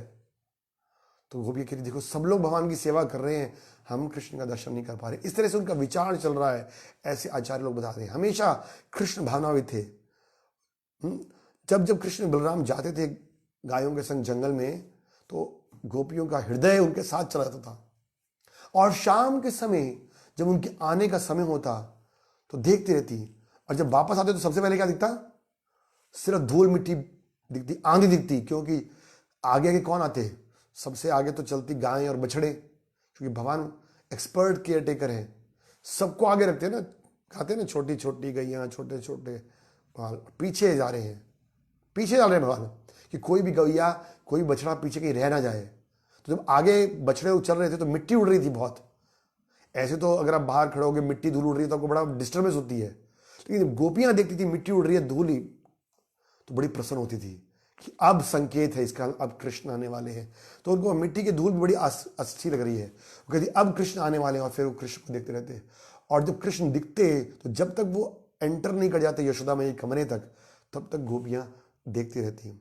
तो ऐसा वर्णन है कि जब वो सवेरे निकलते कृष्ण, तो वो जो सीन देखती हैं उसी दृश्य को अपने मन में बसाकर सारा दिन निकालती थी वो किस तरह, और जब शाम को कृष्ण वापस आते थे तो उस दृश्य को देखकर सारी रात निकालती थी गोपियां किस तरह से कृष्ण का स्मरण करके। तो ये कृष्ण का प्रति उनका भाव था। हाँ, तो इस प्रकार से ग्वाल बाल और गोपियों के संग कृष्ण छोटे से बालक के रूप में आनंद ले रहे हैं। लेकिन भगवान आनंद लेने में इतना मस्त हो जाते हैं, तो भगवान की जो कई शक्ति है ना, वो कहती भगवान खेल रहे हैं, आनंद ले रहे हैं, भाई इनका ब्रेकफास्ट का टाइम भी तो होने वाला है, ये तो गैयों को चलाते रहेंगे, नाचते रहेंगे, गाते रहेंगे, खेलते रहेंगे, वहाँ कबड्डी करते रहेंगे। तो फिर भगवान की शक्ति क्या करती, एक एक असुर को भेज देती, किसी ना किसी को, थोड़ा ब्रेक मिल जाएगा कृष्ण को। और अब क्या होता है कि कंस एक असुर को भेजता है, और वो असुर किसका वेश बनाता है? एक बछड़े का वेश बनाता है, क्योंकि उस असुर ने सोचा कि कंस सोच रहा है कि कृष्ण एक बालक है, लेकिन देखो पूतना को भेजा, उसको मार दिया, तृणावत को भेजा, उसको मार दिया, शट्टासुर को भेजा, उसको मार दिया। कोई ये छोटा मोटा बालक नहीं है, शक्तिशाली बालक है। लेकिन इस बालक की कमी है कि गायों से बड़ा प्रेम करता है, बछड़ों से बड़ा प्रेम करता है। तो अगर किसी कारणवश मैं इनसे हार भी गया ना, तो मेरे ये बछड़े के रूप को देखकर, गाय के रूप को देखकर मुझे मारेंगे नहीं कम से कम, क्योंकि नमो ब्राह्मण हिताय देव गो ब्राह्मण हिताय च, भगवान तो गाय और ब्राह्मण की रक्षा करते हैं। तो उस असुर ने क्या किया, एक वत्स, एक छोटे से बछड़े का रूप धारण किया, और धारण करके क्या किया, वो जो बछड़ों का झुंड था जो कृष्ण बलराम के संग चल रहा था, उस झुंड में घिस गए, जिससे कि किसी को पता ना चले। किसी को पता ना चले, लेकिन भगवान तो सर्वज्ञ हैं, भगवान तो सब कुछ जानते हैं। जैसे आपने देखा है कभी कभी किसी मदर के ट्विंस होते हैं, जुड़वा बच्चे होते हैं, तो साधारण लोगों के लिए जुड़वा बच्चों के बीच में डिफरेंशिएट करना पॉसिबल नहीं है, उनको एक जैसे लगते हैं।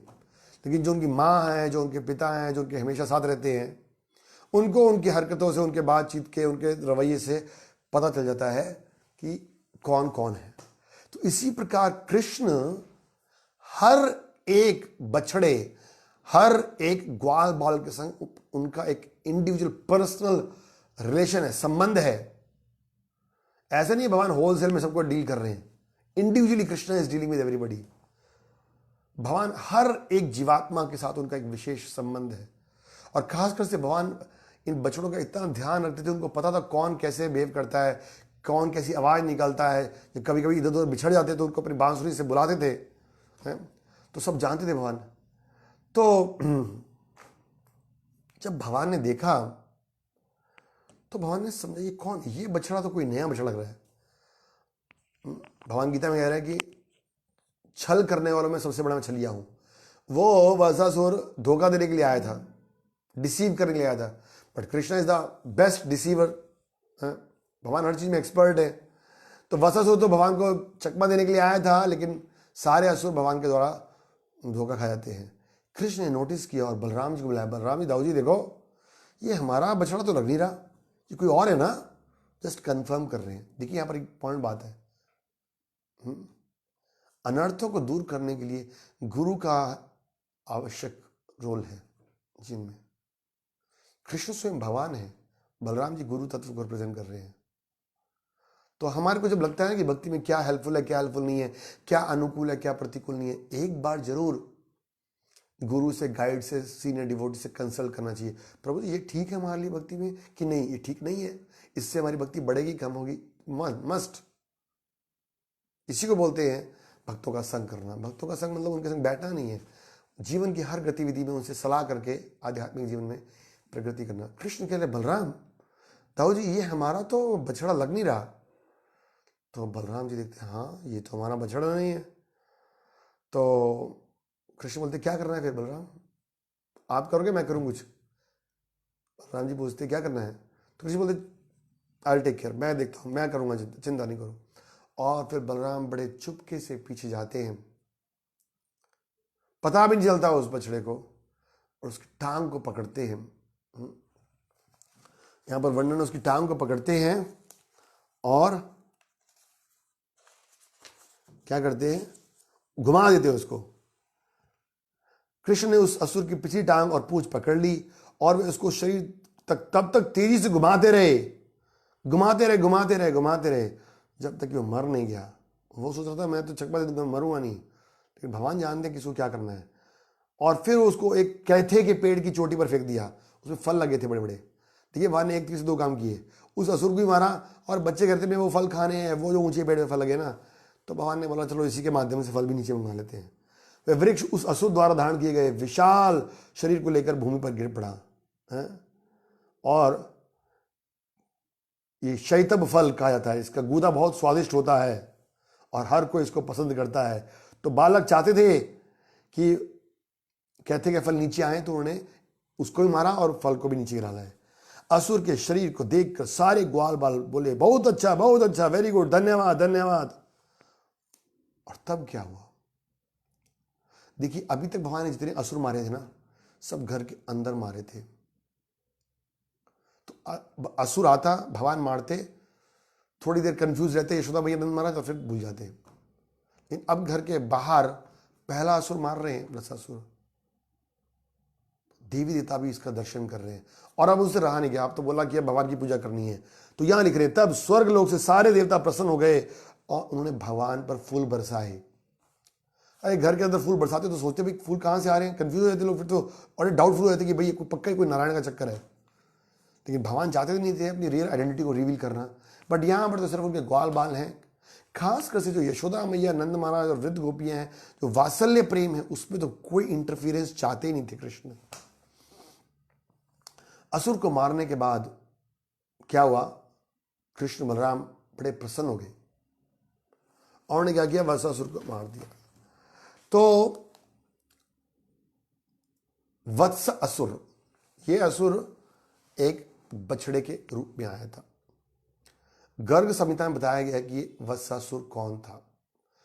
पिछले जन्म में इसका नाम था प्रमिला, इसके पिताजी का नाम था मुरु, और ये इतना शक्तिशाली था कि इसने अनेक प्रकार के देवताओं को हरा दिया था, तो बड़ा शक्तिशाली था। एक दिन शक्ति के नशे में ये घूमते घूमते वशिष्ठ मुनि के आश्रम में आया, और जब वशिष्ठ मुनि के आश्रम में आया तो इसने देखा कि वशिष्ठ मुनि के आश्रम में बड़ी सुंदर नंदिनी गाय है। उसकी इच्छा हुई कि मैं ये गाय चोरी करूंगा।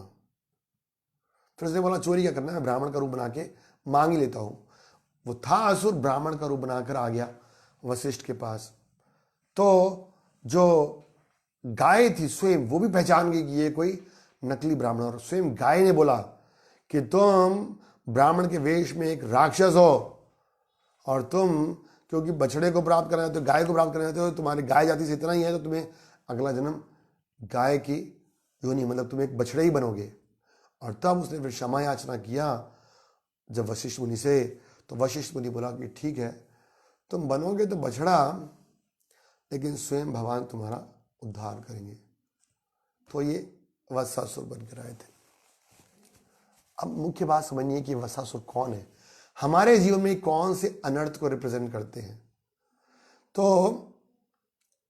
विश्वनाथ चक्रवर्ती ठाकुर लिखते हैं ये वत्सासुर रिप्रेजेंट करता है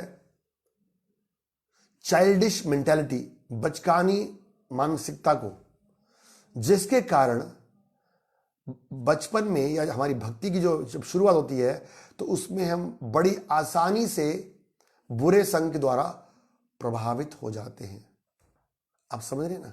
जो छोटे छोटे बच्चे हैं उनको कोई भी चॉकलेट देके, टॉफी देके फुसलाकर और गलत चीज़ों में लगा लेता है, और उसकी वजह से बचपन से अगर उसको गलत चीज़ों में लगा लेगा तो फिर उसके अंदर वो इंद्रिय की भावना इतनी बैठ जाएगी कि फिर वो पूर्ण रूप से उसके अंदर आसक्त हो जाएगा। ये बहुत ही बड़ा अनर्थ है। इस अनर्थ को पहले समझेंगे दो तरीके से। एक तो ये अनर्थ है बच्चों के लिए। हम सब जानते हैं कि बच्चों का काम है खेलना, तो यहां मना नहीं किया गया है कि बच्चों को खेलने से मना करना चाहिए, लेकिन ये सोच के हमें उनको आध्यात्मिक जीवन से दूर नहीं रहना चाहिए। प्रभुपाद लिखते हैं कि बच्चों को इस प्रकार के दूषण से बचाए रखने के लिए हमें उनको रोकने की बजाय, बुरी आदतों से रोकने की बजाय उनको भगवान की भक्ति में लगाने का प्रयास करना चाहिए, जिससे कि उसके ऊपर उनका प्रभाव न पड़े। तो खासकर से माता पिता का कर्तव्य है कि बचपन से बच्चों को भक्तों के संग मिलवाएं, उनको कृष्ण की कथा कीर्तन सुनवाएं, जिससे कि ट्रेनिंग दी जाए उनको। आप देखिए जो कंस जैसे व्यक्ति हैं वो वत्सासुर को भेज रहे हैं, तो खासकर से प्रभुपाद जी कहते हैं वो टीचर, वो गाइड जो कि कृष्ण भक्ति के बारे में ज्ञान नहीं दे रहे हैं, वो एक तरह से कंस के एजेंट्स हैं, जो कि उनको क्या सिखाते हैं? केवल ये सिखाते हैं। जैसे हम सुनते हैं ना, प्रहलाद महाराज जो टीचर थे वो कहते हैं कि बस कैसे धन कमाना है, कैसे शत्रु को मारना है, मटेरियल एजुकेशन के बारे में ज्ञान देते हैं, और वो बिल्कुल भी नहीं चाहते कि ये बच्चा कृष्ण भक्ति की तरफ जाए। उनको लगता है कि नहीं, ये कृष्ण और कृष्ण भक्ति की तरफ ना जाए। वो चाहते हैं कि उनका जो बच्चा है केवल ऐसा बड़ा करे जिससे कि वो भौतिक संसार में सफल हो सके। तो ये बचपन में, मतलब हमारी इसी तरह हमारी जो भक्ति की प्राइमरी स्टेज है, प्रारंभिक अवस्था, उसमें हम असत्संग से बड़ी जल्दी प्रभावित होते हैं। देखिए असत्संग तो सबको ही छोड़ना है, लेकिन अगर कोई डिवोटी मैच्योर हो जाता है ना थोड़ा 10, 15, 20 साल बाद, तो फिर वो अपनी बुद्धि लगाकर इस्तेमाल कर सकता है कि भाई ये बुरा संग है, इससे बचना ही बचना है। पर जो नए डिवोटीज हैं, न्यू फाइट्स हैं, बच्चे डिवोटीज हैं, मतलब उन लोगों के लिए पहली बात तो सत्संग और असत्संग में डिफरेंस क्या है वही पहचानना मुश्किल होता है। और अगर पहचान भी लेना, क्योंकि उनकी भक्ति कमजोर है, वीक है, कोमल लता है, तो बड़ी आसानी से वो असत्संग के द्वारा प्रभावित हो जाते हैं। तो ये बहुत इंपॉर्टेंट बात है कि जहां एक तरफ जो नियोफाइट डिवोटी है उसको असत्संग से बचने का प्रयास करना चाहिए, दूसरी तरफ जो बच्चे हैं हमारे पास, भक्त के पास, उनको प्रारंभ से आध्यात्मिक जीवन की ट्रेनिंग देनी चाहिए। प्रायः हम ये लोगों को सुनते हैं कि बच्चे बात नहीं सुनते, बुरा काम करने में लग गए हैं, भजन नहीं करते हैं, क्योंकि प्रारंभ से, राइट फ्रॉम द बिगिनिंग अगर हम उनको भक्ति के बारे में नहीं बताएंगे तो बड़ा दुर्भाग्य होगा। बहुत मुश्किल हो जाएगा बच्चों को हैंडल करना। उनको भगवान की कथा कीर्तन सुनाना चाहिए, जब साधु घर में आए तो उनको बिठाना चाहिए, बच्चों को खासकर बिठाना चाहिए। तो वत्सासुर और ये जो बछड़े थे बच्चे के रूप में आए ना, तो बच्चे के रूप में वो एक बछड़ा उनको सबको दूषित करने के लिए आया था, और कृष्ण को ले आना चाहता था उनके बीच में से। कहते ना एक मछली पूरे तालाब को गंदा कर देती है। तो इसलिए असत्संग से बचाने को बड़ा प्रभाव दिया, और वो तभी होगा जब हम उनको सही रास्ते पर लगाएंगे। तो यहां पर देखिए दो चीज बताई गई थी हमने। चाइल्डिश मेंटेलिटी, बच्चे को बचपने से नहीं रोकना है, बट बचपनी हरकत जो है उससे हमें रोकना चाहिए। यहां लिख रहे हैं ब्रह्मा जी कि devotee should be very simple, उसको बड़ा सरल होना चाहिए। He should be like a child, but instead of being child he become childish. अंतर है दोनों में, बच्चा और बचपना। बच्चे की तरह सरल होना चाहिए हमें, लेकिन हमें मूर्ख नहीं होना चाहिए कि कोई भी हमें बेवकूफ बनाकर चला जाए और भौतिक जीवन के प्रति हमें आकर्षित करे। तो जैसे कि छोटा सा बच्चा किसी के द्वारा भी चीट कर लिया जाता है, तो हमारे को अपनी बुद्धि को सतर्क रहना चाहिए। एक तो ये है, और दूसरा एक और इंपॉर्टेंट, भक्ति ठाकुर जी कहते हैं कि जो वृत्तासुर है वो रिप्रेजेंट करता है दुष्टता को, विकेडनेस। ये वर्ड समझना बहुत ही जरूरी है हम भक्तों के लिए, वेरी इंपॉर्टेंट। देखिए दो वर्ड होते, एक होता है वीकनेस, कमजोरी। मेरे भी कमजोरियां हैं, मेरे को गुस्सा आता है, इंद्रिय की भावना है, काम है, क्रोध है, लोभ है, मोह, ये सब अनेक प्रकार के दोष हैं। दोष होना अच्छी बात नहीं है, लेकिन दोष होना मतलब वीकनेस, और उसकी वजह से हम ऐसे ऐसे काम करते हैं जिससे कि दूसरों को कष्ट पहुंचता है। लेकिन विकेडनेस क्या होता है? विकेडनेस का मतलब क्या है कि जब अपने हम दोषों की वजह से कुछ गलत काम करते हैं, लेकिन हमें लगता है कि हमने कोई गलत काम नहीं किया, हम उस गलत काम को ढकने का प्रयास करते हैं, नंबर एक। नंबर दो, उसको जस्टिफाई करने का प्रयास करते हैं कि नहीं, बल्कि ये ठीक काम किया है मैंने। आप समझ रहे हैं? दो चीजें बोली मैं। गलती करना सबका स्वभाव है, कमजोरियां सबके अंदर है। हमारे 4 दोषों में से एक दोष है गलती करना। तो गलती करना कोई इतना बड़ा दोष नहीं होता कि गलती करके उसको छुपाना और उसको जस्टिफाई करना। तो बचपन में जो गलतियां करते हैं, अगर उसको ठीक नहीं करेंगे तो वो सॉलिडिफाई हो जाएंगी, फिर वो हमारा स्वभाव बन जाएगा, फिर नेचर बन जाएगा। अब तो क्या कहते नहीं, ये तो साधारण सी बात है, इसमें क्या गलत है, इसमें क्या बुरा है? Covering the weakness and denying it. Proper लिखते हैं, विकेडनेस मीन्स एक तो अपनी गलती की वजह से हम दूसरों को हर्ट कर रहे हैं, और दूसरों हम जस्टिफाई कर रहे हैं, नहीं नहीं ये गलत नहीं है, सब ठीक है। और यदि कोई उसको बताने का कोशिश करता है कि भाई नहीं ये गलत है, ये सही नहीं है, तो हम उसको चुप कराने की कोशिश करते हैं, नहीं तुम गलत बोल रहे हो, तुम्हें तो कुछ पता नहीं है। मतलब अपनी गलतियों, जो अपनी कमजोरियां हैं उसको ढक कर उसको जस्टिफाई करना, ये दुष्टता का स्वभाव है। विकेड, क्रिकेटिकली विकेट नहीं बोल रहा, विकेट, WICKED, विकेट में दुष्ट स्वभाव हो जाता है। क्या बोलते हैं, एक तो चोरी ऊपर से सीना चोरी, है ना। तो हम गलतियां करेंगे और गलती को जस्टिफाई करेंगे। उदाहरण देते हैं, प्रोवाइड करें कि ऐसे लोगों को जिनको सुधारना नहीं आ सकता उनको मारना जरूरी था। भगवान ने वृतासुर को मारना नहीं था, बछड़े के रूप में आया था, बट क्योंकि वो विकेट रोल कर रहा था। तो उदाहरण देते हैं दुर्योधन का। Duryodhan was a wicked person. पहले तो उसने पांडवों को इतना कष्ट देने की कोशिश की, आग में जलाने की कोशिश की, जहर दिया लाक्षागृह में, वो सब कुछ किया। और फिर युद्ध से पहले भगवान ने सोचा कि युद्ध ना हो, भगवान स्वयं शांति दूत बनकर गए। दुर्योधन क्या कहता है, नहीं मैंने कुछ गलत नहीं किया। और फिर क्या कहता है कि जो भी मैंने किया आपने तो स्वभाव से किया। तो अगर किसी को दोष देना है ना, तो जो क्रिएटर, जो सृष्टि करने वाला, उसको दोष देना चाहिए कि उसने मेरा ऐसा स्वभाव बनाया है। और फिर उसने भगवान को बंदी बनाने की कोशिश भी किया। तो मतलब एक तो अपनी गलती स्वीकार नहीं कर रहा है, उसको जस्टिफाई कर रहा है बल्कि। तो फिर भगवान ने देखा कि युद्ध को टालना बड़ा मुश्किल है। फिर भगवान ने निश्चय किया कि इसका जो मृत्यु है निश्चित होगा। तो प्रॉपर यहाँ पर एक वर्ड लिखते हैं, हम सबके अंदर वीकनेस है, हम सबके अंदर कुछ कमजोरियां हैं। इसको कैसे दूर कर सकते हैं हम, इस विकेडनेस को? ये bye hearing about spiritual life regularly. जब नियमित रूप से हम भगवान की भक्ति के बारे में सुनते हैं तो ये हमारा गुण जाएगा, क्योंकि जब सुनेंगे तो हमारा जो कॉमन सेंस है, मॉरल सेंस है, वो थोड़ा स्ट्रांग बनेगा, और हमारी चेतना थोड़ी सी सिंचित होगी इसके द्वारा कि नहीं ये गलत है, ये गलत है। हो सकता है कि हमारे अंदर कमियां, उसको नहीं, जैसे मेरे को समझ लो गुस्सा आता है, मेरी ज़्यादा खाने की इच्छा है, तो हम किसी कमी को छोड़ नहीं पा रहे हैं, बट इसका मतलब ये नहीं कि हम उस कमी के शरणागत हो जाएं। ये केवल पॉसिबल है भक्ति से। बड़ी सुंदर स्टेटमेंट लिखी है डिवोटी ने, भक्ति इज सो वंडरफुल, भक्ति इतनी अच्छी चीज है कि we may not be qualified, we may not be qualified, हम योग्य नहीं है, we are unqualified, but we are not disqualified. ये दोनों शब्दों का अंतर समझ लेना चाहिए। वी आर नॉट क्वालिफाइड, हम अनक्वालिफाइड हैं, हमारी योग्यता नहीं है कि हम भगवान का नाम करें, जप करें, कीर्तन करें, मंदिर में जाके भगवान की सेवा करें। वी हैव नो क्वालिफिकेशन, हमारे अंदर कोई योग्यता नहीं है, but we are not disqualified by Krishna. तो अनक्वालिफाइड का मतलब क्या होता है कि हमारे अंदर योग्यता नहीं है।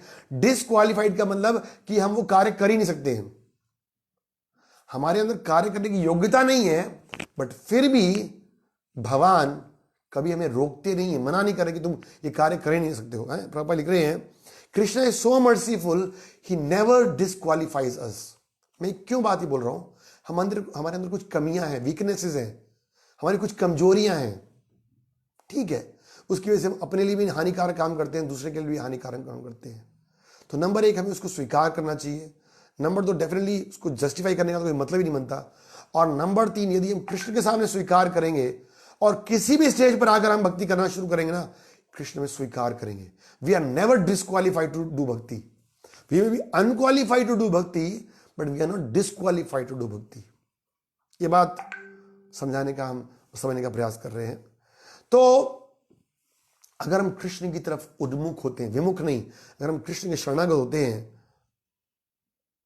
तो हमें लगता है कि अरे हमारी जो कमियां बहुत स्ट्रांग हैं, लेकिन नहीं, हमारे अनर्थों से, हमारे कमजोरियों से ज्यादा शक्तिशाली परम भगवान है। भगवान पतित पावन है, करुणा सिंधु है। हमारे अनर्थ, हमारी कमी भगवान से शक्तिशाली नहीं। ये श्लोक है ना गीता में, देवी हईशी गुणमयी मम माया दुरतया, तो भगवान कह रहे मेरी माया बड़ी शक्तिशाली है। लेकिन भगवान नेक्स्ट लाइन में क्या बोल रहे हैं, माम एव प्रबदन्ते माया मेतम तरंति थे, लेकिन जो मेरी शरण में आ जाएगा उसके लिए नहीं है। तो दुष्ट स्वभाव, देखिए weakness is allowed but wickedness is not allowed. आपके अंदर 1000 कमियां हैं, कृष्ण आपको स्वीकार करने को तैयार है, क्योंकि जैसे ही कृष्ण आपको स्वीकार करेंगे, भक्ति में लगोगे, अपि चेत सुदुराचारो भजते माम अनन्य भाव साधु रेव समंतव्य। आपके अंदर कमियां हैं वो खत्म हो जाएंगी। प्रॉपर उदाहरण, जैसे कोई गंदा है, स्वच्छ नहीं है, वो अगर नलके के नीचे बैठ गया है ना, तो कुछ समय बाद जरूर वो स्वच्छ होकर निकलेगा। तो weakness is allowed, no problem, कमियां किसके अंदर नहीं है, but wickedness is not allowed. इसलिए भगवान ने क्या किया, वृषासुर को मारा। दुर्योधन को ट्राई किया भगवान ने, बट दुर्योधन दुष्ट प्रवृत्ति का व्यक्ति था। एक तो गलती किया, गलती को स्वीकार नहीं कर रहा है, गलती को ढकने की कोशिश कर रहा है, और ऊपर से उसको जस्टिफाई कर रहा है। That is very seriousness. तो instead of dealing with it, if we are simply trying to cover it and acting if as if it is normal, कोई कि हाँ ये तो सब चलता ही है, तो हम देखते हैं ना वो बड़ा एक्सट्रीमली डेंजरस है। तो खासकर ये जो चीजें है ना, ये बचपने में ज्यादा आती है। इसलिए वृत्तासुर के जो अनर्थ है उसको चाइल्डिश मेंटलिटी से जोड़ के बताया गया है कि बचपन में जो हमारी आदत बन जाती है ना, उसको बड़े होकर ठीक करना बड़ा मुश्किल बन जाता है। कमियों को ठीक कर सकते हैं आप कभी, बट बुरी आदतों को, ये दुष्ट प्रवृत्ति है, चोरी करने की आदत, छुपाने की आदत, झूठ बोलने की आदत, ये विकेडनेस में आता है। हमने वो कहानी सुनी ना कि एक बार एक छोटा सा बच्चा था, वो चोरी करके लेकर आया, पर उसकी माँ ने उसको कुछ डांटा ही नहीं, और वो करते करते बड़ा चोर बन गया, एक दिन डाकू बन गया। और इतना बड़ा डाकू बन गया, जब उसको फांसी देने की सजा आई तो उससे पूछा गया, भाई तेरी आखिरी अंतिम ख्वाहिश क्या है? तो उसने क्या बोला कि मेरी अंतिम ख्वाहिश क्या है कि मेरे को अपनी माँ से एक बार मिलना है। माँ को बुलाया गया, और माँ को बुलाया कि पास लेकर आओ, और जब माँ को बुलाया तो उसने क्या, माँ का कान काट दिया और बोला कि आज तुम्हारी वजह से मैं यहाँ पर एक खड़ा हूँ। अगर तुमने मुझे बचपन में बताया होता तो मैं शायद इतना बड़ा चोर डाकू नहीं बनता। तो ये बड़ा इंपॉर्टेंट पॉइंट है, हमें समझना चाहिए। तो आध्यात्मिक जीवन के शुरुआत में, वैसे तो हमेशा ही, बट खासकर से शुरुआत में हमें असत्संग के प्रभाव से बचने का प्रयास करना चाहिए। इसलिए भक्त का संग करना चाहिए। असत्संग से बचने का एक ही तरीका है, भक्तों के संग में रहें। छोटा बच्चा है ना, भक्तों के संग में रहता है, मतलब केयर में रहता है दूसरों की, तो कोई उसको परेशान नहीं कर पाता है। तो इसी प्रकार वृत्तासुर के उदाहरण से हम ये सुनते हैं। इसके बाद एक छोटा सा और असुर का कहानी है, और समय पढ़ेंगे हम। फिर क्या हुआ, एक दिन कृष्ण और बलराम समेत सारे बालक अपने अपने बछड़ों का समूह लेकर जलाशय के पास गए, पानी पीने के लिए गए, बछड़ों को पानी पिलाने के लिए गए। और जब पशु जल पी गए तो बालकों ने भी वहां पानी पिया। और जलाशय के पास ही बालकों ने एक विराट शरीर देखा, विराट शरीर देखा जो उस पर्वत की चोटी के समान था। किस पर्वत की चोटी के समान था? जो वज्र के द्वारा टूट पड़ी हो। बड़ा पर्वत के समान उन्होंने क्या है, एक शरीर देखा। वे ऐसे विशाल जीव को देखकर भयभीत हो गए। वो विशाल के असुर कौन था? बकासुर। एक बतख के रूप में आया था, ऊंचा, अपनी चोंच को खोल कर रखा हुआ था। उसने अत्यंत तेज चोंच वाले बगुले का शरीर धारण कर लिया था। वहां आकर उसने तुरंत ही कृष्ण को निगल लिया। कृष्ण को निगल लिया। जब बलराम और अन्य बालकों ने देखा कि कृष्ण बगुले के द्वारा निगले जा चुके हैं तो बेहोश हो गए, जैसे मानो प्राण रहित इंद्रियां हो गई हूं। भगवान लीला कर रहे हैं, भगवान अंदर जाके थोड़ा देखने आते थे, तो भगवान गए, प्रभुपाद लिखते हैं, यदि भी बलराम सब कुछ कर सकते हैं किंतु अपने भाई के लिए स्नेह कारण वे क्षण भर के लिए मोहित हो गए।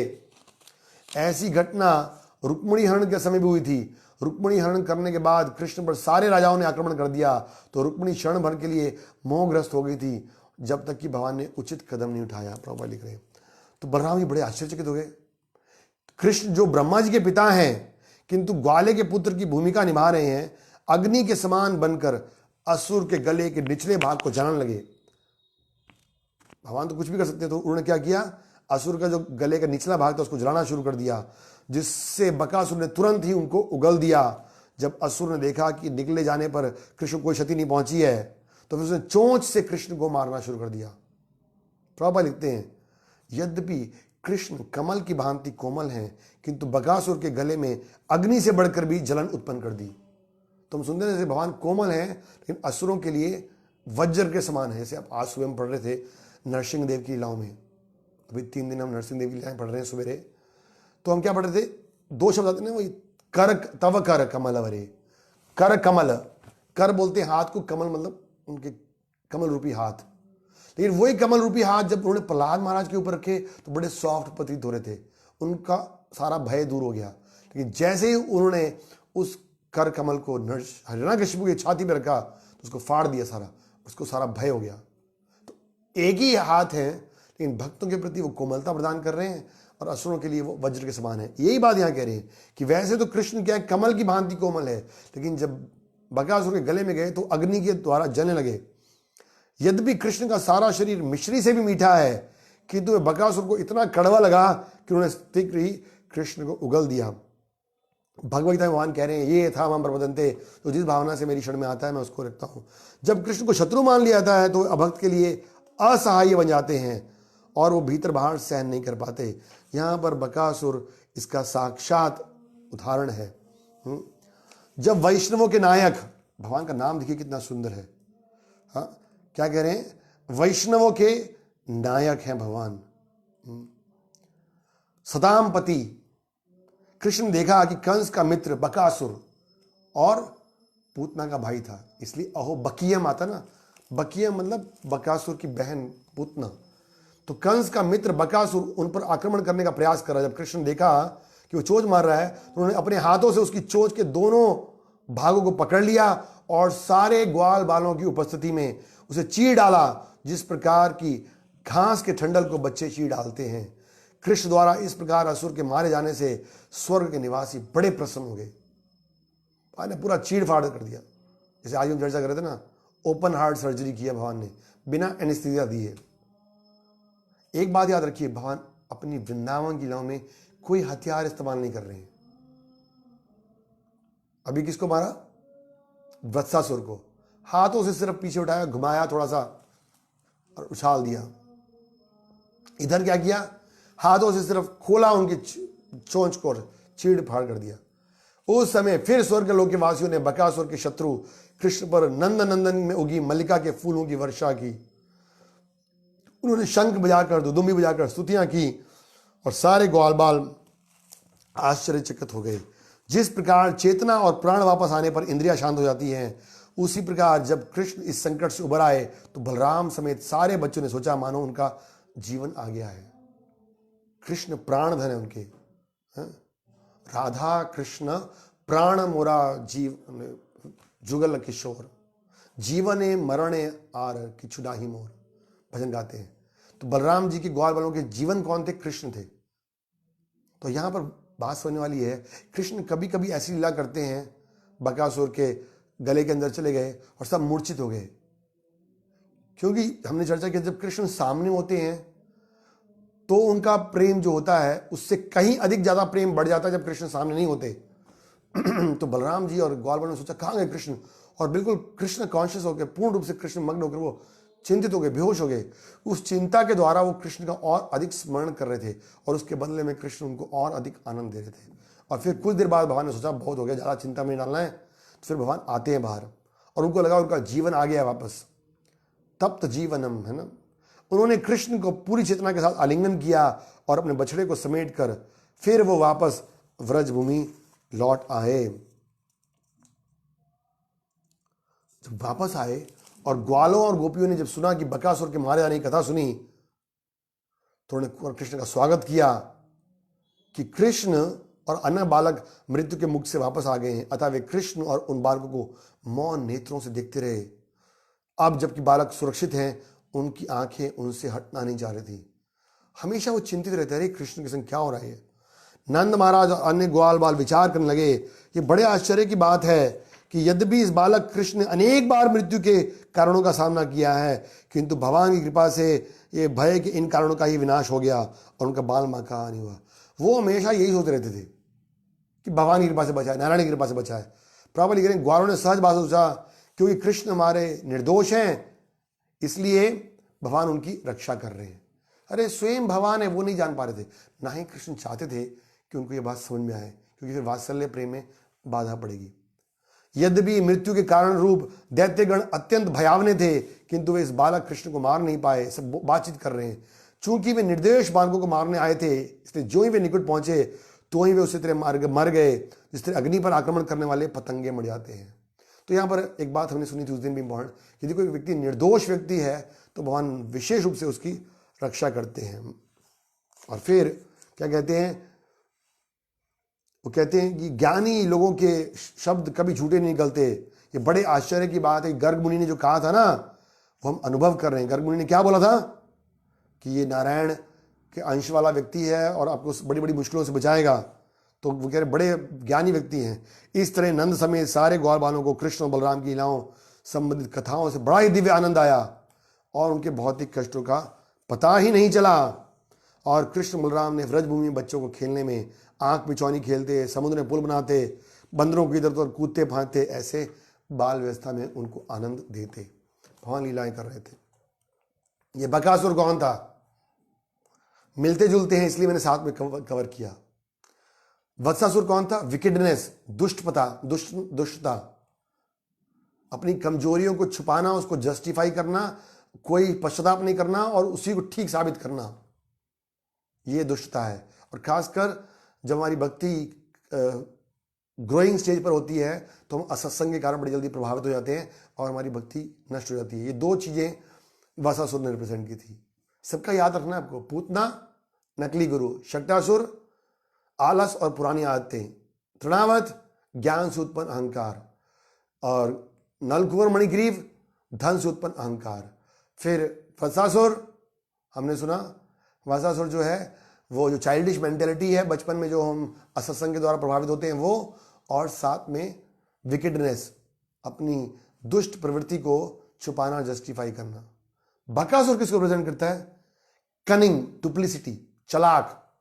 देखिए अंतर थोड़ा सा, दुष्ट और चलाक। Cunning, duplicity, hypocrisy. ये कलयुग क्या? कलह दोष नहीं थे। कलयुग मतलब कलह का युग, मतलब कलयुग में दो चीजें हैं। It's a age of quarrel and hypocrisy. Hypocrisy मतलब दिखावा, अंदर कुछ बाहर कुछ, चीटिंग प्रोपेंसिटी, डिसेप्शन, धोखा देने की प्रवृत्ति, वहां गलत कर काम करके उसको ढकने की प्रवृत्ति, उसको सही साबित करने की प्रवृत्ति है। यहां चीटिंग कैपेसिटी है, लिख रहे हैं चीटिंग और डुप्लिसिटी बिहेवियर। ये बड़ा इंपॉर्टेंट है। इसकी कथा क्या है कि पिछले जन्म में इनका नाम था सुहोत्र। ये एक गंधर्व थे और दुर्वासा मुनि के शिष्य थे।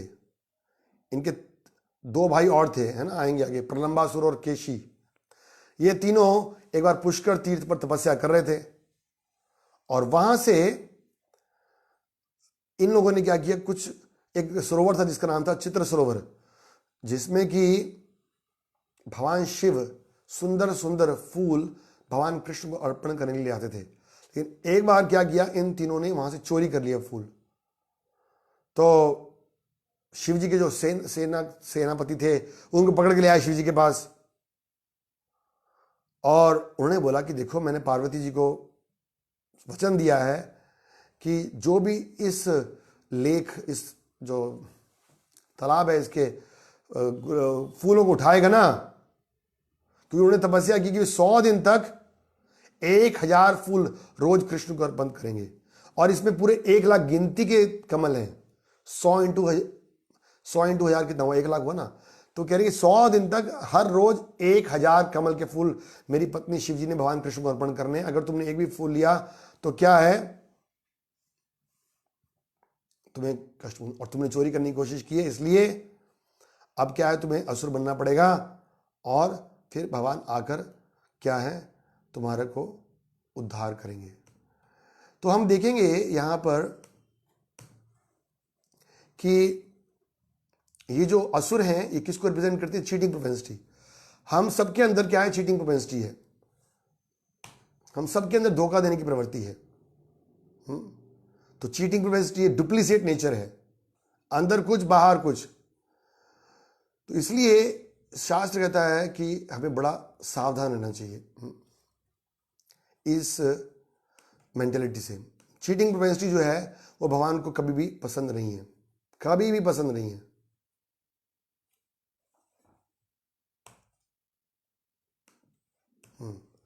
तो इसको दूर करने के लिए हमें धोखा देने की प्रवृत्ति है, इससे बचना चाहिए। हाँ?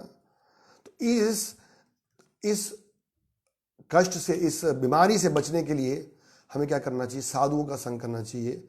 और साधु लोग जो हैं वो हमें क्या सिखाते हैं कि कैसे हम इन कष्टों से, इन पापों से बच सकते हैं। जो धोखा देने की प्रवृत्ति है वो भगवान कह रहे हैं ना, मोहे छल छिद्र कपट ना भावा। हाँ? मुझे कपट बिल्कुल भी पसंद नहीं है, मैं सब कुछ तैयार हूं सहन करने के लिए। मैं देख रहा था इसका वो पार्ट कहाँ था।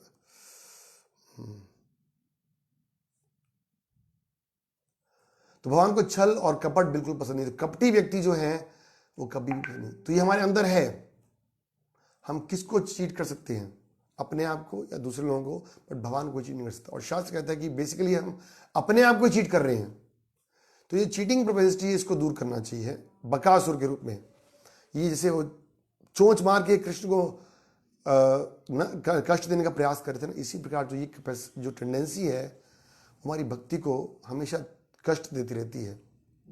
और भगवान, देखिए ये सारे असुरों का वध स्वयं भगवान कर रहे हैं। तो भगवान के शरणागत होना, भगवान की कथा सुनना, भगवान के भक्तों के शरणागत होने से हमें भगवान के सामने अपने हृदय को जाकर खोलना चाहिए कि भगवान मेरे अंदर ये कष्ट है, मेरे अंदर ये कमी है, मैं धोखा दे रहा हूं लोगों को, इसलिए आप मुझे कृपा करके इन अनर्थों से मुक्त कीजिए। तो भगवान से प्रार्थना करेंगे, भगवान के नाम का आश्रय लेकर, भगवान की कथा का आश्रय लेकर, तब भगवान हमारे को इसमें मदद करते हैं। तो आज हमने ये 2 असुरों को कवर किया है। वत्सासुर, 2 असुर हैं, कंफ्यूजन हो, एक वृतासुर भी है। वृतासुर अलग है, भागवत में आएंगे। वृतासुर भगवान के बड़े महान भक्त थे। वृतासुर नहीं है, वत्सासुर और बकासुर। तो वत्सासुर विकेडनेस को रिप्रेजेंट करते हैं, बकासुर कनिंग, चालाक। हम सब चालाक बनने की कोशिश कर रहे हैं, पता नहीं चलेगा किसी को, लेकिन भगवान को सब कुछ पता है, हमारे हृदय में बैठे हैं, सूर्य चंद्रमा के रूप में सब कुछ देख रहे हैं। तो किसे चालाकी कर रहे हैं, हम अपने आप को बेवकूफ बना रहे हैं। अंग्रेजी में कहावत है ना, we are making a fool of our own self. तो हम और किसी को धोखा नहीं दे रहे हैं, उससे अपने आप को बेवकूफ बना रहे हैं। तो इसलिए हमें इन अनर्थों से बचने के लिए भगवान के नाम का सहारा लेना चाहिए, भक्तों का सहारा लेना चाहिए। कृष्ण कथा के रूप में हम इन अनर्थों से मुक्त हो सकते हैं। तो आगे हम एक बड़ी प्रसिद्ध लीला सुनेंगे कल, भगवान की अघासुर वध की। और अभी कल और परसों सवेरे हम नरसिंह भगवान की लीलाएं भी सुन रहे हैं, क्योंकि परसों नरसिंह चतुर्दशी है। तो आप सब लोग इस कार्यक्रम में जुड़िएगा। हरे कृष्णा। श्री श्री कृष्ण बलराम की जय, श्रील प्रभुपाद की जय, निताय गौर हरि प्रेमानंदे।